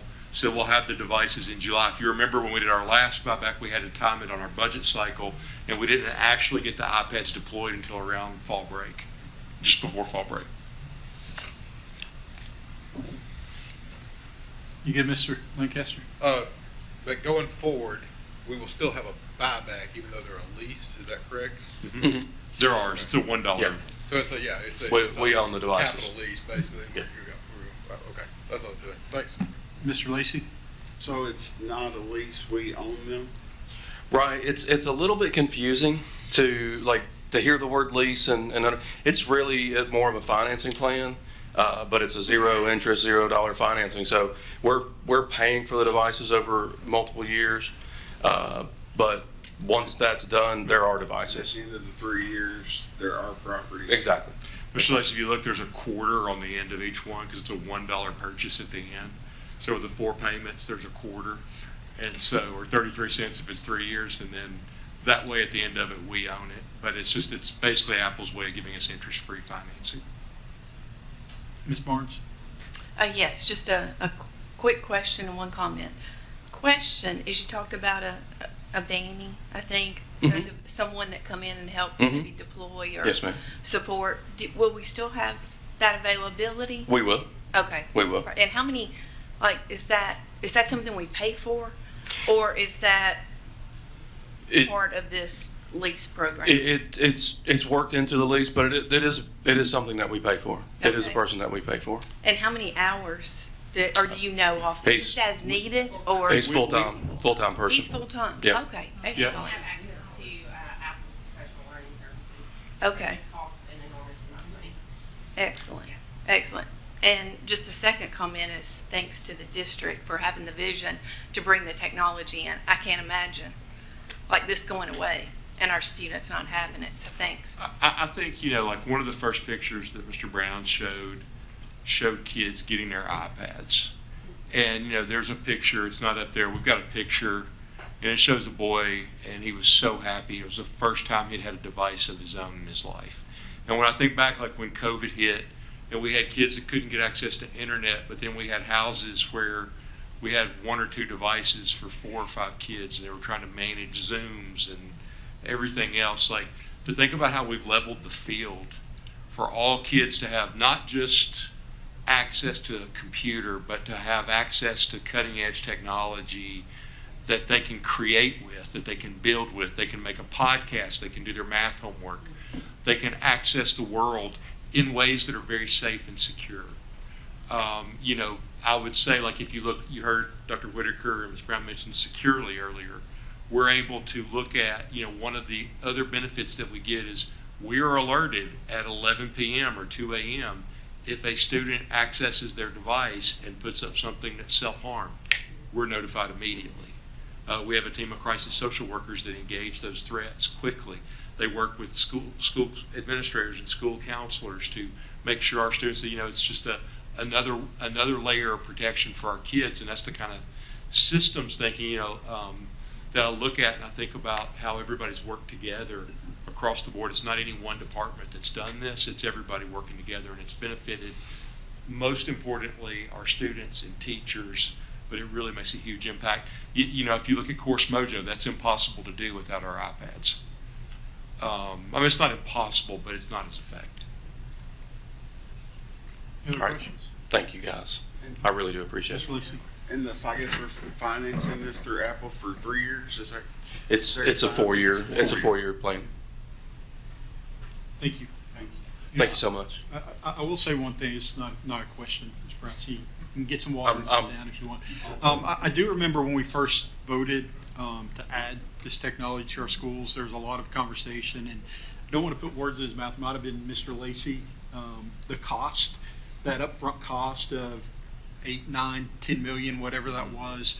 I know there was concern that every 3 years, every 4 years, are we going to have to be looking at spending 8, 9, 10 million dollars again to replace this technology? So, looking at the program, the lease, the purchase, whatever it is, with the buyback, you're going from $8 or $9 million in one fell swoop. I think about buying buses and the cost of that and the cycle that we have to something that's much more digestible. And the fact that, we can continue to provide this technology to our schools and to our staff, just kind of doing the math with the buyback of, about 1.5, 1.6, 1.7, think about the additional capital that it gives us to be able to address other issues in the school, especially that year.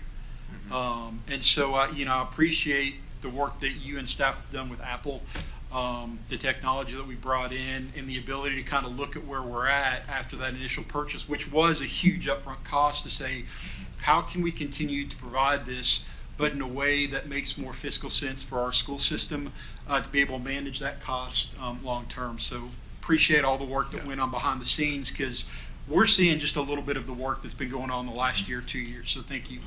Yeah, I guess I need to finish my report now on Yeah. Crowns, but I just want to say before I transition, Miss Amanda Brown and her team, there's a tremendous amount of back-end financial work to make this work, and her team's done a tremendous job to make this possible, because 3 years ago we weren't sure we could lease because of all the different rules, what it's required, and her team's done tremendous work also to make sure that works. And then, Mr. Daniels, you called out Gene Hassan earlier. Like, we wouldn't be here today without the work that Gene did on the front end to make that happen.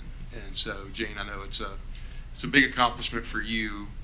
We're not going to hold it against you that you went to Apple, but not much anyway. But thank you for the work that you've done, both with us at Sumner County Schools, but also there's a lot of legwork. And I think, again, Chris, to your team, it's really, really exciting to see the work that's been done and the growth we've had as a district. And I'll just be honest, like, I took a picture earlier. I know they were probably wondering why I was taking a picture out this way of everybody, but Chris, it was while you were presenting, because we wanted to capture that and maybe make a blow it up. Yeah, we were going to put that on a mural or something. But it's just, if I think about things that give me tremendous pride, it's seeing a group of principals. Kyle Gillen's a first-year principal. You wouldn't guess that from the way he presented tonight. Dr. Whitaker's in her third year. You wouldn't guess that from.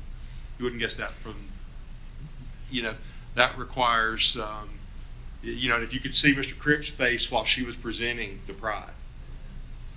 And that's the pride that I feel when I watch the work that goes together to put all this together. I'm really thankful for the staff that we have and the work that we do. I want to jump in real quickly, because I know there have been some questions about facilities and capital projects and everything like that. So let me jump in and Mr. Jones, I'm sorry I didn't get to talk to you before, but I wanted to update you. I talked to Mr. Ellis, our road superintendent, this afternoon, just to confirm something he and I talked to after a meeting, I think, of Gen Ops earlier this month, or maybe it was Highway Department earlier this month. So when I talked to Mr. Ellis, he's had the county engineer go out and look.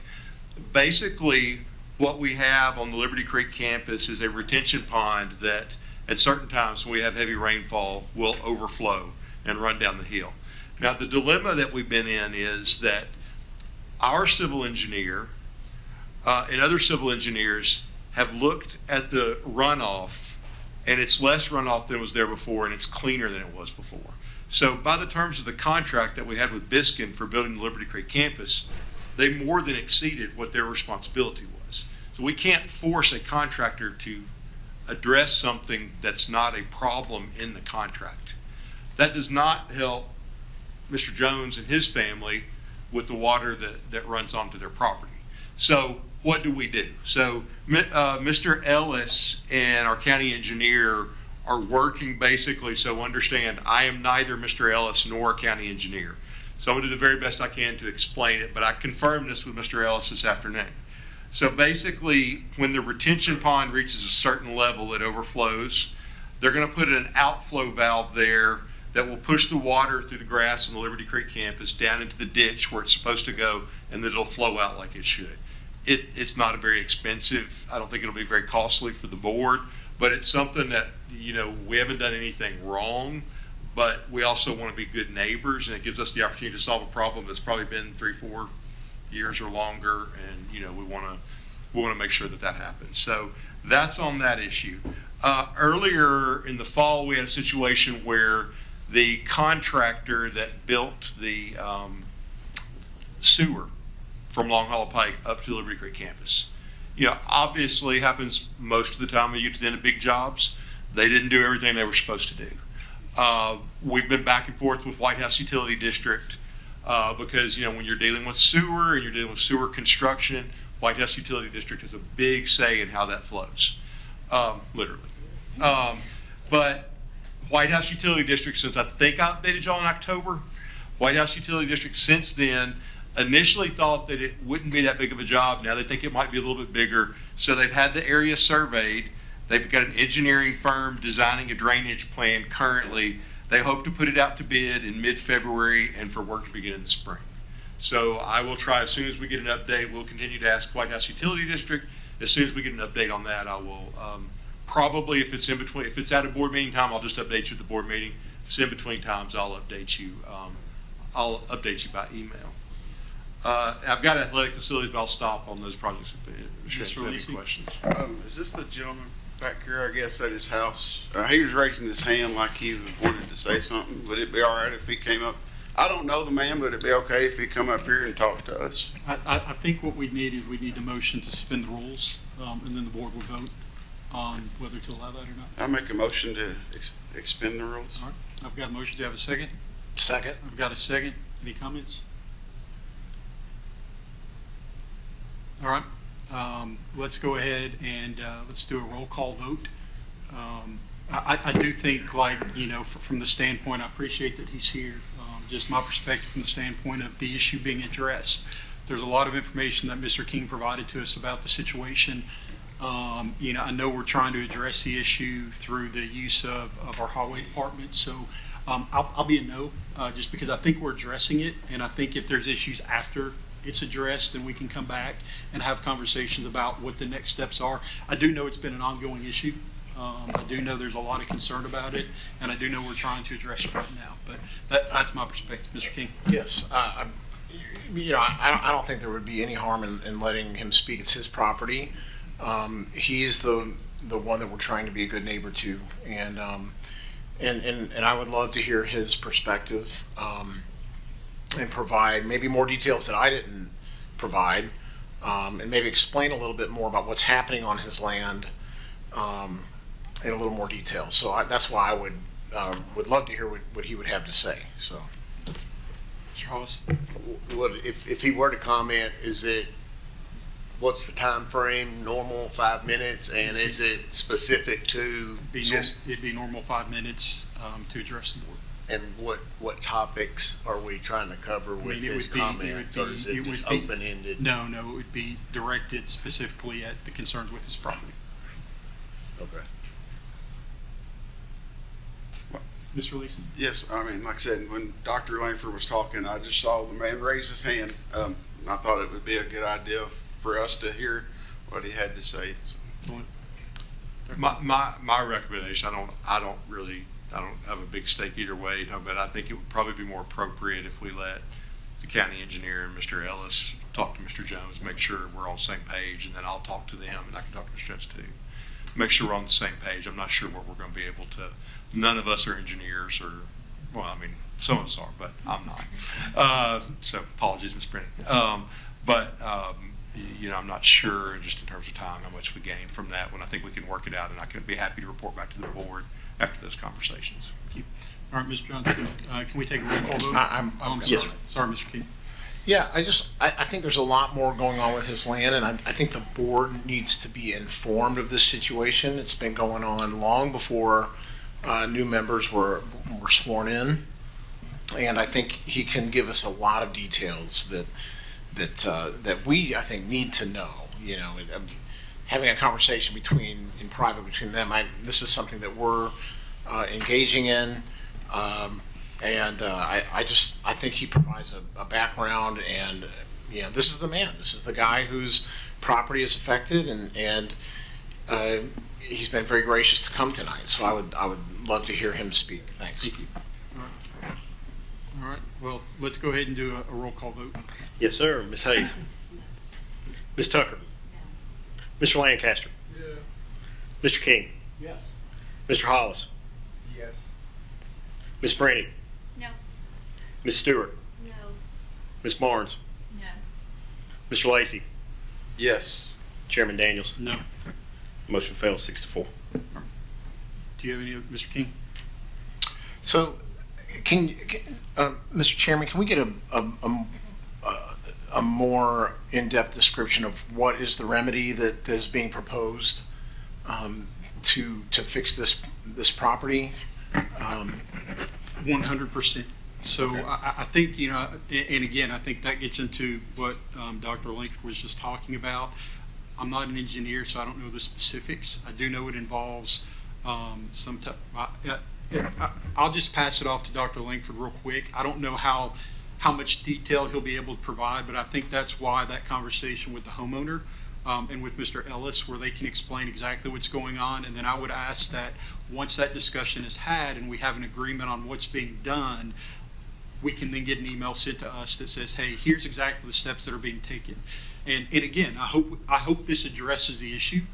If it doesn't, then I think that as a board, we can come back and have a more in-depth conversation about what else might we be able to do, what does that look like, what does that cost, do we need to bring somebody in, another site engineer or something like that. But I do think that staff and our road superintendent, our highway department, I trust their knowledge and their expertise in trying to remedy this to the best of our ability. Outside of what Dr. Langford just shared, I mean, we could have our road superintendent, Mr. Ellis, he could provide more of a detailed description. Yeah, I just want to be clear. Sumner County Schools has really no liability in this. The water that is coming off of the Liberty Creek property is less than it was before, and it's cleaner. What we are attempting to do is find a solution that alleviates the overflow when the retainage pond overflows, which I think is a very legitimate ask. But I think that, what I would like to do is I will communicate with Mr. Ellis and the county engineer when they tell us what they're going to do. What they verbally told me is it would be putting an outflow valve in the retainage pond, which would then redirect the water through the grass into the ditch, which will then carry it out into regular drainage system.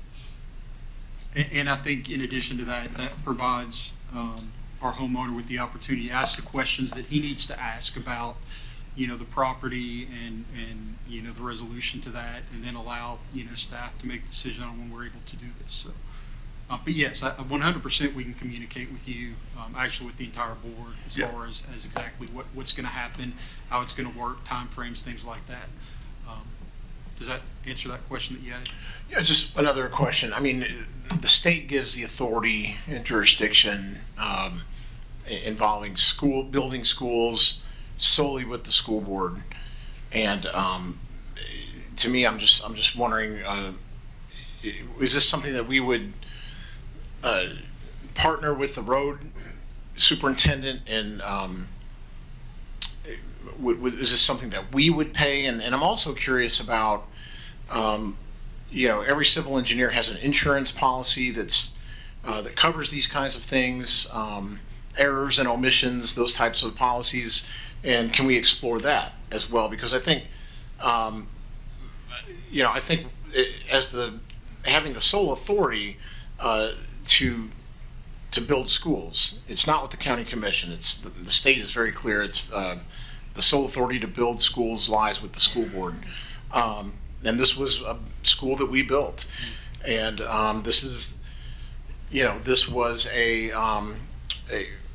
consequence of that build. And not every project is going to be perfect. There's going to be some things that happen, and this is something that happened. We ought to, if we're going to keep the public trust, we ought to be able to take care of our neighbors.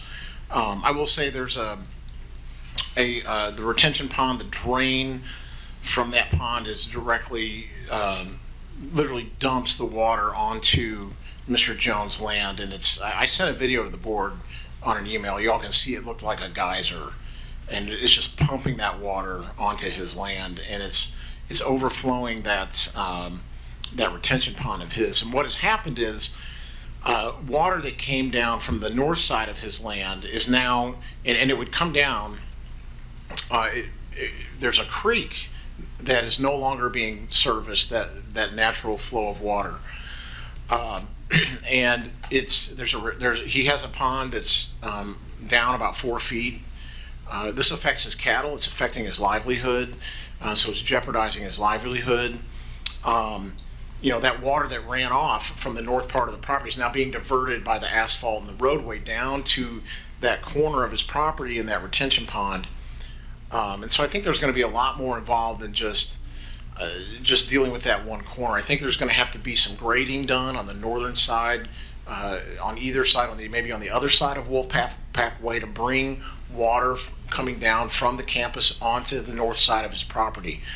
These are details that I think that we really ought to. I don't know if the road superintendent is the right entity, but maybe he is, and because.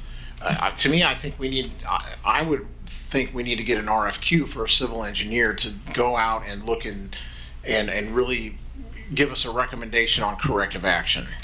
Thank you. And to your point, I think, again, we're trying to address it with the solution that the road superintendent or highway department and staff have come up with, and then we can revisit that should we need to. If that doesn't solve the problem. But Mr. Lacy, you had a comment?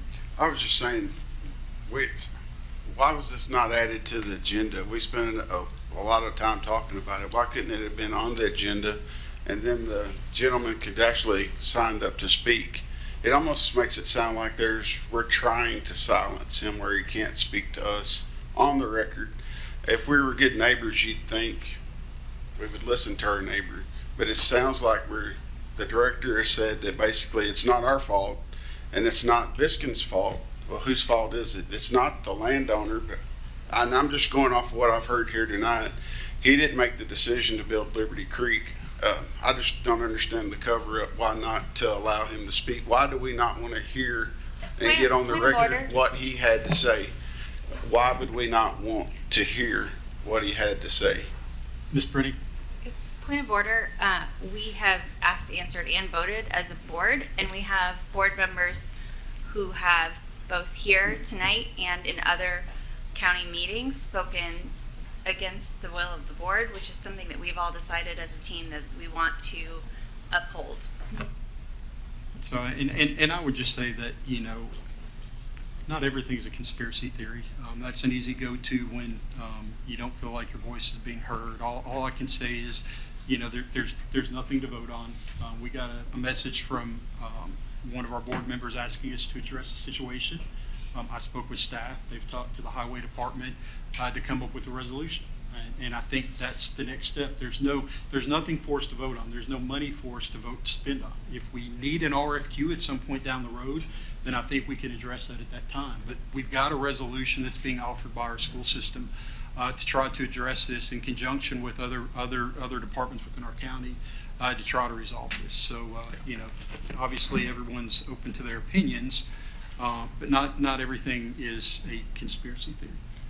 Yeah. And I would, I'll move on to athletics. So I would like to just.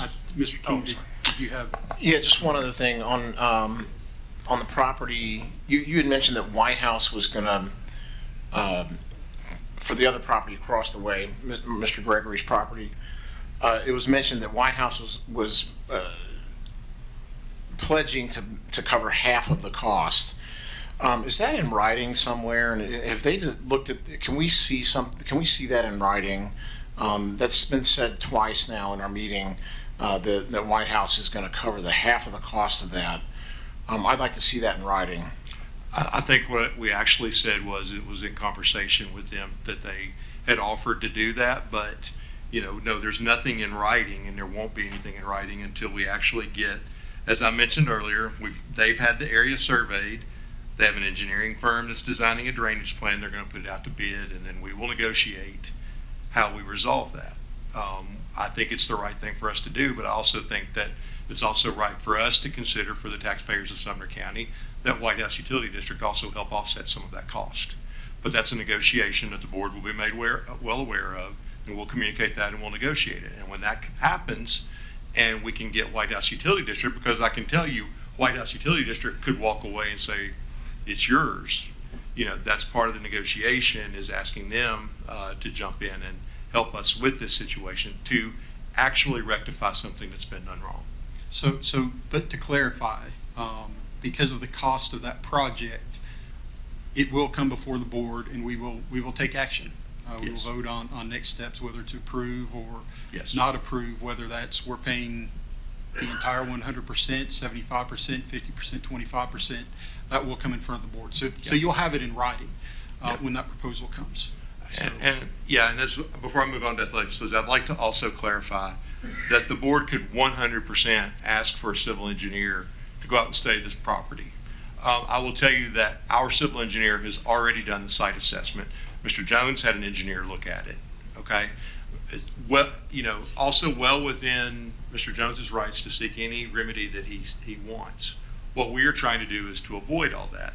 Mr. Ellis has very graciously agreed to try to help us resolve the problem along with the county engineer. We can absolutely, if the board so desires, we can absolutely put out an RFQ for another civil engineer and bid that job or whatever we need to do to remedy it. But I think that the most cost-effective solution for the citizens of Sumner County is to work. Mr.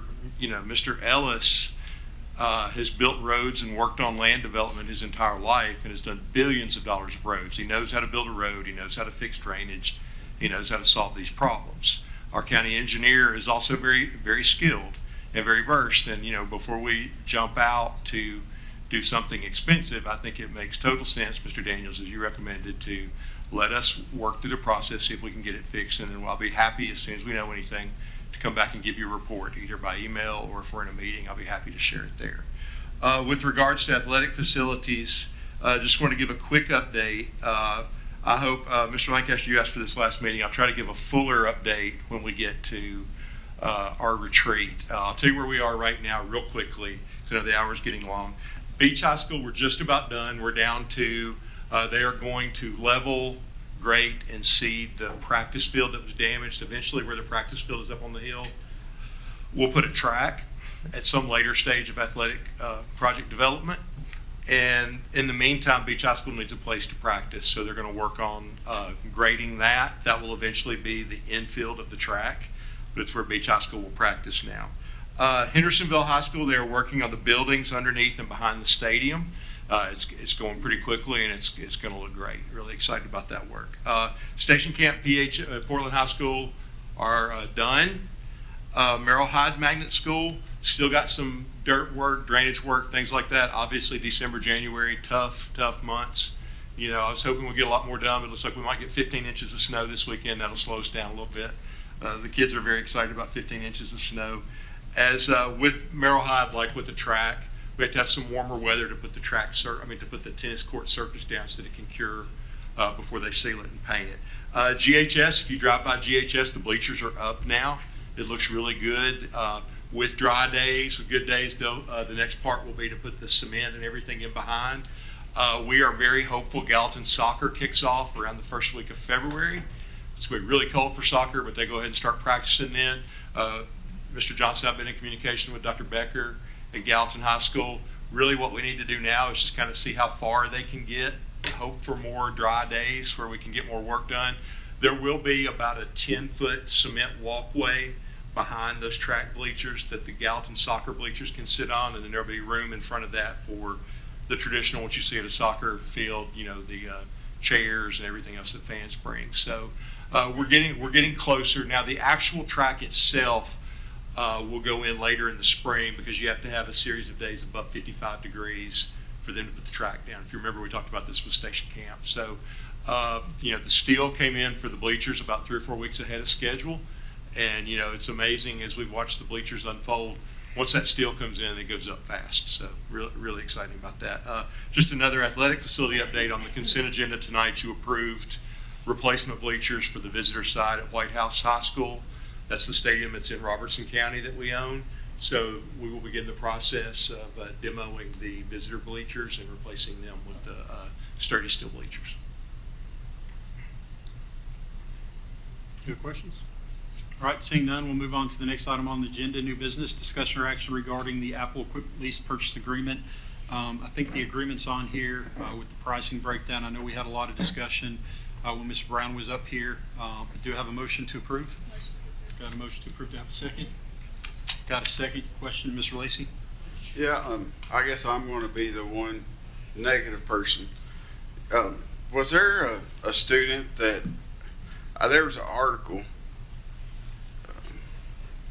and I'm not sure if all the board knows about it. I don't know if it's true, but our district attorney for Sumner County said a 30-year-old man was convicted by jury after being found in bed with a 12-year-old, and he threatened their family at gunpoint. But this girl met this 30-year-old man in Alabama. Was it on a school-issued iPad? It was on a school-issued iPad. It was on a comment section that was not turned off. That was turned off within 15 minutes of the sheriff's office alerting us, and so that's no longer a threat. And so basically I'm concerned, like I said, I was not a fan of the iPads when we originally voted for these iPads, and I expressed my concern back then. And I'm curious why we as a board weren't notified when this happened. I mean, I had to find out about this through Facebook and constituents calling me and texting me about this incident. And I'd say, like I said, this man was convicted with, I believe, rape of a minor or something.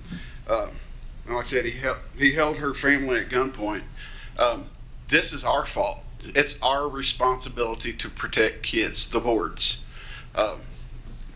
I vehement. Okay, I'm sorry. Point of order. I'm not talking to you, sorry, sir. we're done. I'm sorry. We're responsible for student safety. It's our responsibility. And we're putting these iPads in their hands. And when we adopted these iPads 3 years ago, we said they were safe. And they evidently were not completely safe. We all know that iPads, Androids, they all can be hacked. Computers can be hacked. Anybody can get into these things. And like I said, I don't feel good about my daughter having an iPad in her room or at her house whenever. I don't feel comfortable about it. If I wanted her to have an iPad, I would have purchased her an iPad. If she has an iPhone, I pay for that iPhone and I control that iPhone. No offense to our school administration, but my standards may be different than Sumner County School standards for my child. And so, like I said, I'm concerned over the student safety. The tax burden. This is $10 million. We're extending this out over 4 years, but it's still $10 million of Sumner County taxpayers' money. That's a lot of expense. But most people in Sumner County, at least in my district, not everybody wants their kids to have an iPad. They really don't want the school to give their kid an iPad. It's pretty common. Some of the teachers do not want iPads. And like I said, I think it's the parents' decision. If I want to give my kid an iPad, I'll buy them an iPad. That's just kind of how I feel. And I think it could be better spent had we increased. We haven't really increased our ELA scores. Over 50% of our students can't read to state standards. Over half. And these iPads have not proven to increase our test scores. I mean, that's what, $10 million just this year. How much will we approve next year? And we've not increased ELA. And that's my conviction. Like I said, if I wanted my daughter to have an iPad, I would pay for it. And we as the board, it's our job to protect kids. And like I said, I know our IT department is doing their best, but we're putting a piece of equipment in their hands that, I mean, they can go anywhere on the world with it. Anybody can jump on these iPads and, like I said, hack them. And it's like the director. Tonight there has been a push to push these iPads. There's not a lot of stuff that you can do on an iPad that you can't do on a cell phone. I can watch my video cameras at my house on my iPhone. I can check emails. There's a lot of stuff that I can do the same thing on my cell phone. Why do we have to have iPads? And like I said, that's kind of how I feel. And the director said tonight, he said these iPads are safe and secure. Well, they're not. Are they safe and secure? Because that's what we were told 3 years ago. So I would say a couple things. First off, we did notify the board on November 20th, 2025 at 5:09 p.m. If you'll check your email. Specifically to your question, when we were notified of this incident by local law enforcement, our IT team disabled this feature immediately. We were previously unable to share this information with you as there was an ongoing criminal investigation. For the sake of her victim and her family, we ask that you not share all the details of this email beyond telling your constituents that our IT department addressed this situation immediately, and we continue to work with parents and law enforcement to make sure our kids are safe. We will always be in an ongoing conversation with our parents, with our teachers, with our principals, with our school. I think you clearly saw demonstrated tonight the multiple layers of safety, the multiple layers of communication, the multiple layers of working together to make it as safe as humanly possible for kids. There's nothing that any of us can do to ever make the world 110% safe for all of our kids, or we would all do it. Right? We would all do it, every one of us. We do our very best and we work hard together, and I take great umbrage in the accusation that we are doing something that does not provide the utmost safety for our kids, because I see it every day in the work that they do. I see it every day in the work that our sheriff's office does. And again, I also support everybody's right as a parent. We do have parents that opt out of getting iPads. We 110% support them. That is 110% a parent's choice. And just like we do with curriculum, just like we do with books, just like we do with everything else, parents make the educational decisions for their children. We support that 110%. But we also are going to make sure that we do everything within our power to support parents to make informed decisions, to support them to keep their kids as safely as possible. Ms. Brennick? The absolute audacity to say to parents of this county that you should just buy your child a device. There's so much privilege in that statement, and so many parents cannot just buy their child a device that will help them grow and learn in the ways that these tools have brought to our students. I think it is critically important for every person on this board to understand that the ability that we have to provide for our children is not the same ability that every parent in our county has. And I find it completely disrespectful to the parents who don't have that ability for us to say that is their responsibility. We have taken on the responsibility of educating our students, and technology is part of educating a whole, well-rounded student who has the ability to be successful in the long run. There's so few jobs post high school that you could get away with not having exposure to the way these tools work. And in some cases, we may not be offering enough technology. I think we have the opportunity to look in new and interesting ways through our Innovation Center, and new and interesting ways in our CTE programs to leverage technology in such a way that our students are successful. If we want to talk about the way students are hurting or being hurt, we can talk about investing in those things. There are so many statistics and data around where our students are being hurt and what the threats are for our students. And when it comes down to it, the investment in a tool that is securely locked down by our IT team is not the place where most students are getting hurt. The number one killer of children is not technology. We should be so careful with these tools. There's no way to be flippant or light around these tools, but I've never seen one person on this staff act in such a way that I would think that they're being flippant or light with our students' ability to use these safely. I will just say I'm grateful as a parent that my kids are learning how to navigate some of these hard questions and hard topics, challenging things that they're having to learn in school and at home. And I think it's a wonderful opportunity to partner with our parents on making sure our kids are getting what they need. And I will just add, thank you to Mr. Brown and your team for the work that you do to make sure that our kids are getting the absolute best education they can get. Thank you. Mr. Lacy? Yeah, and like I said, I'm not against the teachers having iPads. I think it's a great tool. But as far as, do I think it's a privilege and something that's owed to every student in Sumner County that taxpayers should buy them an iPad? I do not. Are we going to buy them cell phones next? Is it a privilege that's owed to every student in Sumner County that taxpayers have to fund everything? You know, there's some counties in the United States that are going away from iPads and tablets, and they're actually going back to pen and paper that actually help kids learn, and they learn better. Mr. Lancaster? Yeah, I just want to unfortunately make a motion that we extend the meeting to past the 9 o'clock deadline. Do we have a second? Second. All in favor say aye. Aye. Opposed? All right. All right, motion carries. I think we had, Mr. King, you had a no? Yeah, I think we're gonna make it. Yeah. Okay. All right. That's okay. All right, we got 10 minutes. All right. Anything else, Mr. Lancaster? All right. Awesome. All right, any other discussion? All right, so on the motion, all in favor say aye. Aye. Oppose? No. All right, let's, can I see the noes, just so I've got the numbers? 1, 2.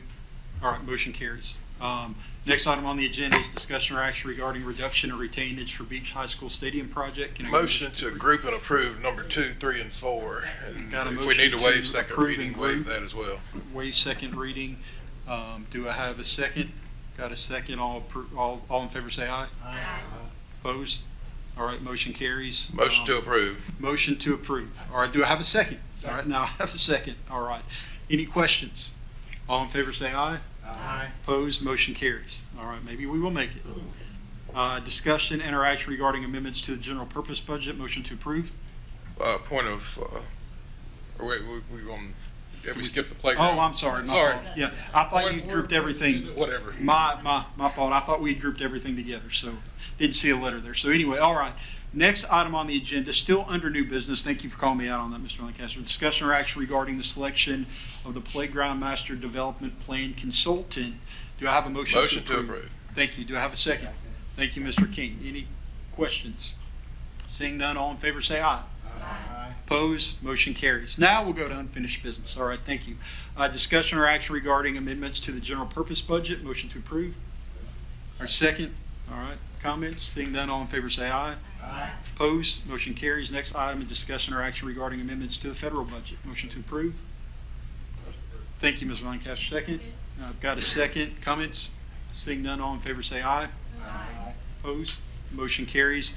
Discussion of study session items. Real quick, while we're talking about study session items, have we come up with an agreement on our board retreat prior to the next school board?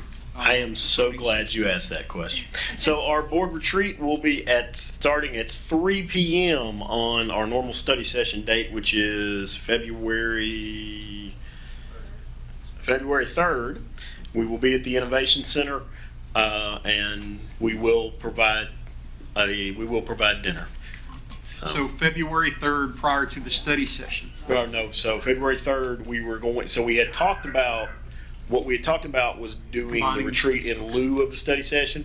So start at 3, end at When we finish. hopefully not 9, but So we got 6 hours. we got 6 hours. All right. So did everybody get that? And dinner will be board provided. retreat / study session, either or. It'll be time for staff. Yeah, to we'll be in the present training room at the big Innovation picture Center. items, and then obviously we'll have time for conversation, questions, things like that. So we'll send out an email. So February 2nd, February 3rd, February 3rd. And if you have anything that you would like us to add, please try to get that to me by Friday so we can plan.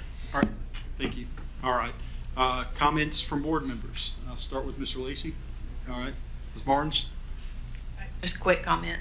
The One Book Blitz, excited. Thank you for who purchased the books. I'm excited to participate, but also excited to see the schools. I see them. I see all the social media across the county, and talking about creativity that we talked about earlier. You can see it coming out in this initiative. So thanks to all of the educators that make that happen. Thank you, Ms. Stewart. iPad era. Oh my, I'm 68, 69, fixing to be. If we'd have had this, it would have been bad. It would have been bad. It would have been good bad. But I'm all for it. Thank you. Ms. Brennig? Yep, I just want to say congratulations out to the White House High School vocal team. They fundraised successfully for new risers, and they are already able to expand their class from about 40 students to 60 students on those risers. Mrs. Steepleton did an amazing job with that fundraiser and with her students and that program, and it's so exciting to get to watch it grow. I would also add that the Sumner County Athletic League regular season has ended, and our playoffs will be happening on Saturday. I would love to see any of you board members come by, as long as we're not snowed out. That'll be at Gallatin High School starting at about 8:30 in the morning. They do awards for the regular season right off the bat, so that's a great time to come in and see who won and what the individual students did, and then watch a couple of competitions because these kids are so impressive. Charles? Merrill Hyde Hootenanny moved to Friday night. The fundraiser, still seats available if you're bored. The other thing is the night of Padilla is the 26th. Is that open to the public? Yes. Or okay. Yes. I know I'm going to go to that one for the first time. And then my kids wanted to make sure that we are out of school all next week for snow. Thank you. I've heard that, Mr. Hollis. Real quick, I think Ms. Brennig wanted to add on to the Padilla. If you do come to that night of Padilla, tell them that Miss Brennig's children sent you, because they get extra prizes for that. Mr. King? Yeah, just everybody stay warm and try to survive Snowmageddon. Mr. Lancaster? Just, yeah, we got the weather issues next week. I don't know that we can survive what's forecasted. I know these Sumner County people are, they just ain't used to. I think I saw that the largest snowfall in Nashville was 17 inches in 1892. So I don't think anybody was here since that one. I'm stocking up on, milk, eggs, and bourbon, essential food groups. If I've got to be with my family for a week snowed in, either myself or they will need it at some point. So outside of that, continued prayers for Portland High School. Got a couple of students that are, know pretty well from there that it was really tough today for them to go in. I mean, I can't imagine whenever you hear that, you think of well, one of your favorite teachers in high school. I can't imagine leaving on Friday and then coming back, knowing that you're going to walk in the door the next day and that favorite teacher is no longer there because of just a completely unexpected thing. So, that's for the students themselves. It's got to be terrible. For her family, it's terrible. And then your coworkers that you see every day and develop friendships with and that type of thing. So just Portland just needs your prayers, that the people, especially her family, but that entire, school community, because anybody that's taught any length of time, it's a family connection. We've got teachers that have taught every one of my kids, and they are family. So just continued prayers for that. Ms. Tucker? Prayers for that family, definitely, and the school.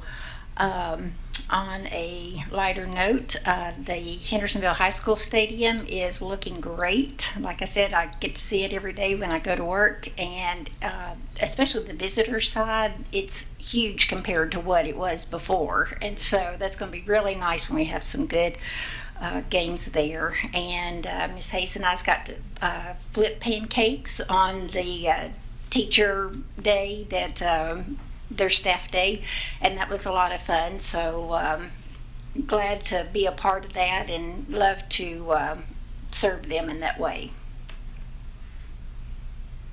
Ms. Hayes? It is a joy to serve our staff. We get opportunities like that. So I know each of our schools, we represent great staffs, and it is a family, Mr. Lancaster.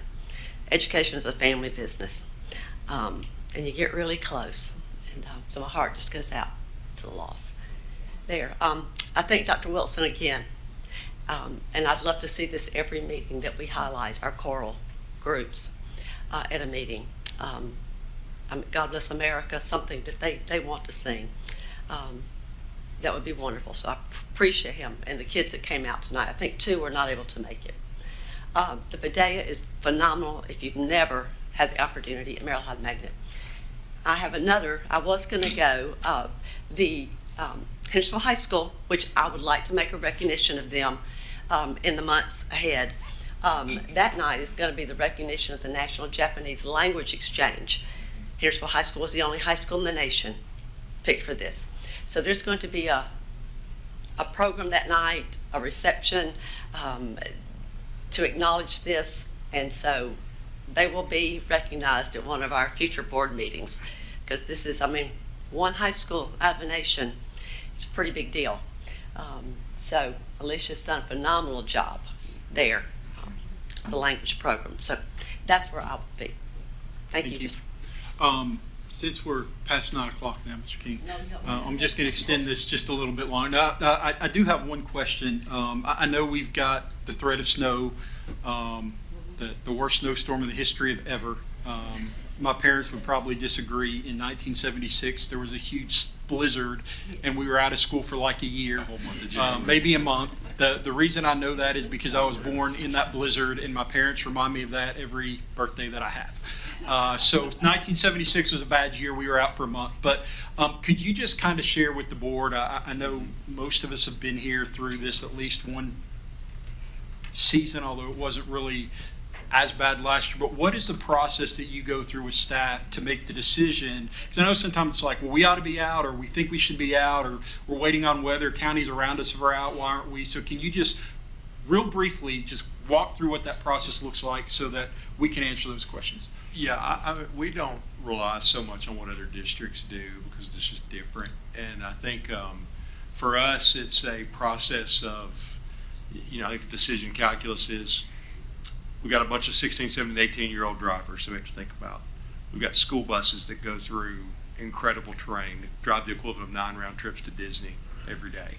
So is it safe for our bus drivers? Is it safe for our kids to drive? Is it safe for our parents and families to drive? So, basically what we do is usually, like those that were coming out 2 or 3 days ago, everybody just screenshots the craziest scenario. As we get within about 72 hours, Mr. Widener sent out a report today. He will update us every 6 to 12 hours between now and Snowmageddon to let us know exactly what's going on. So Mr. Widener always gives us great information.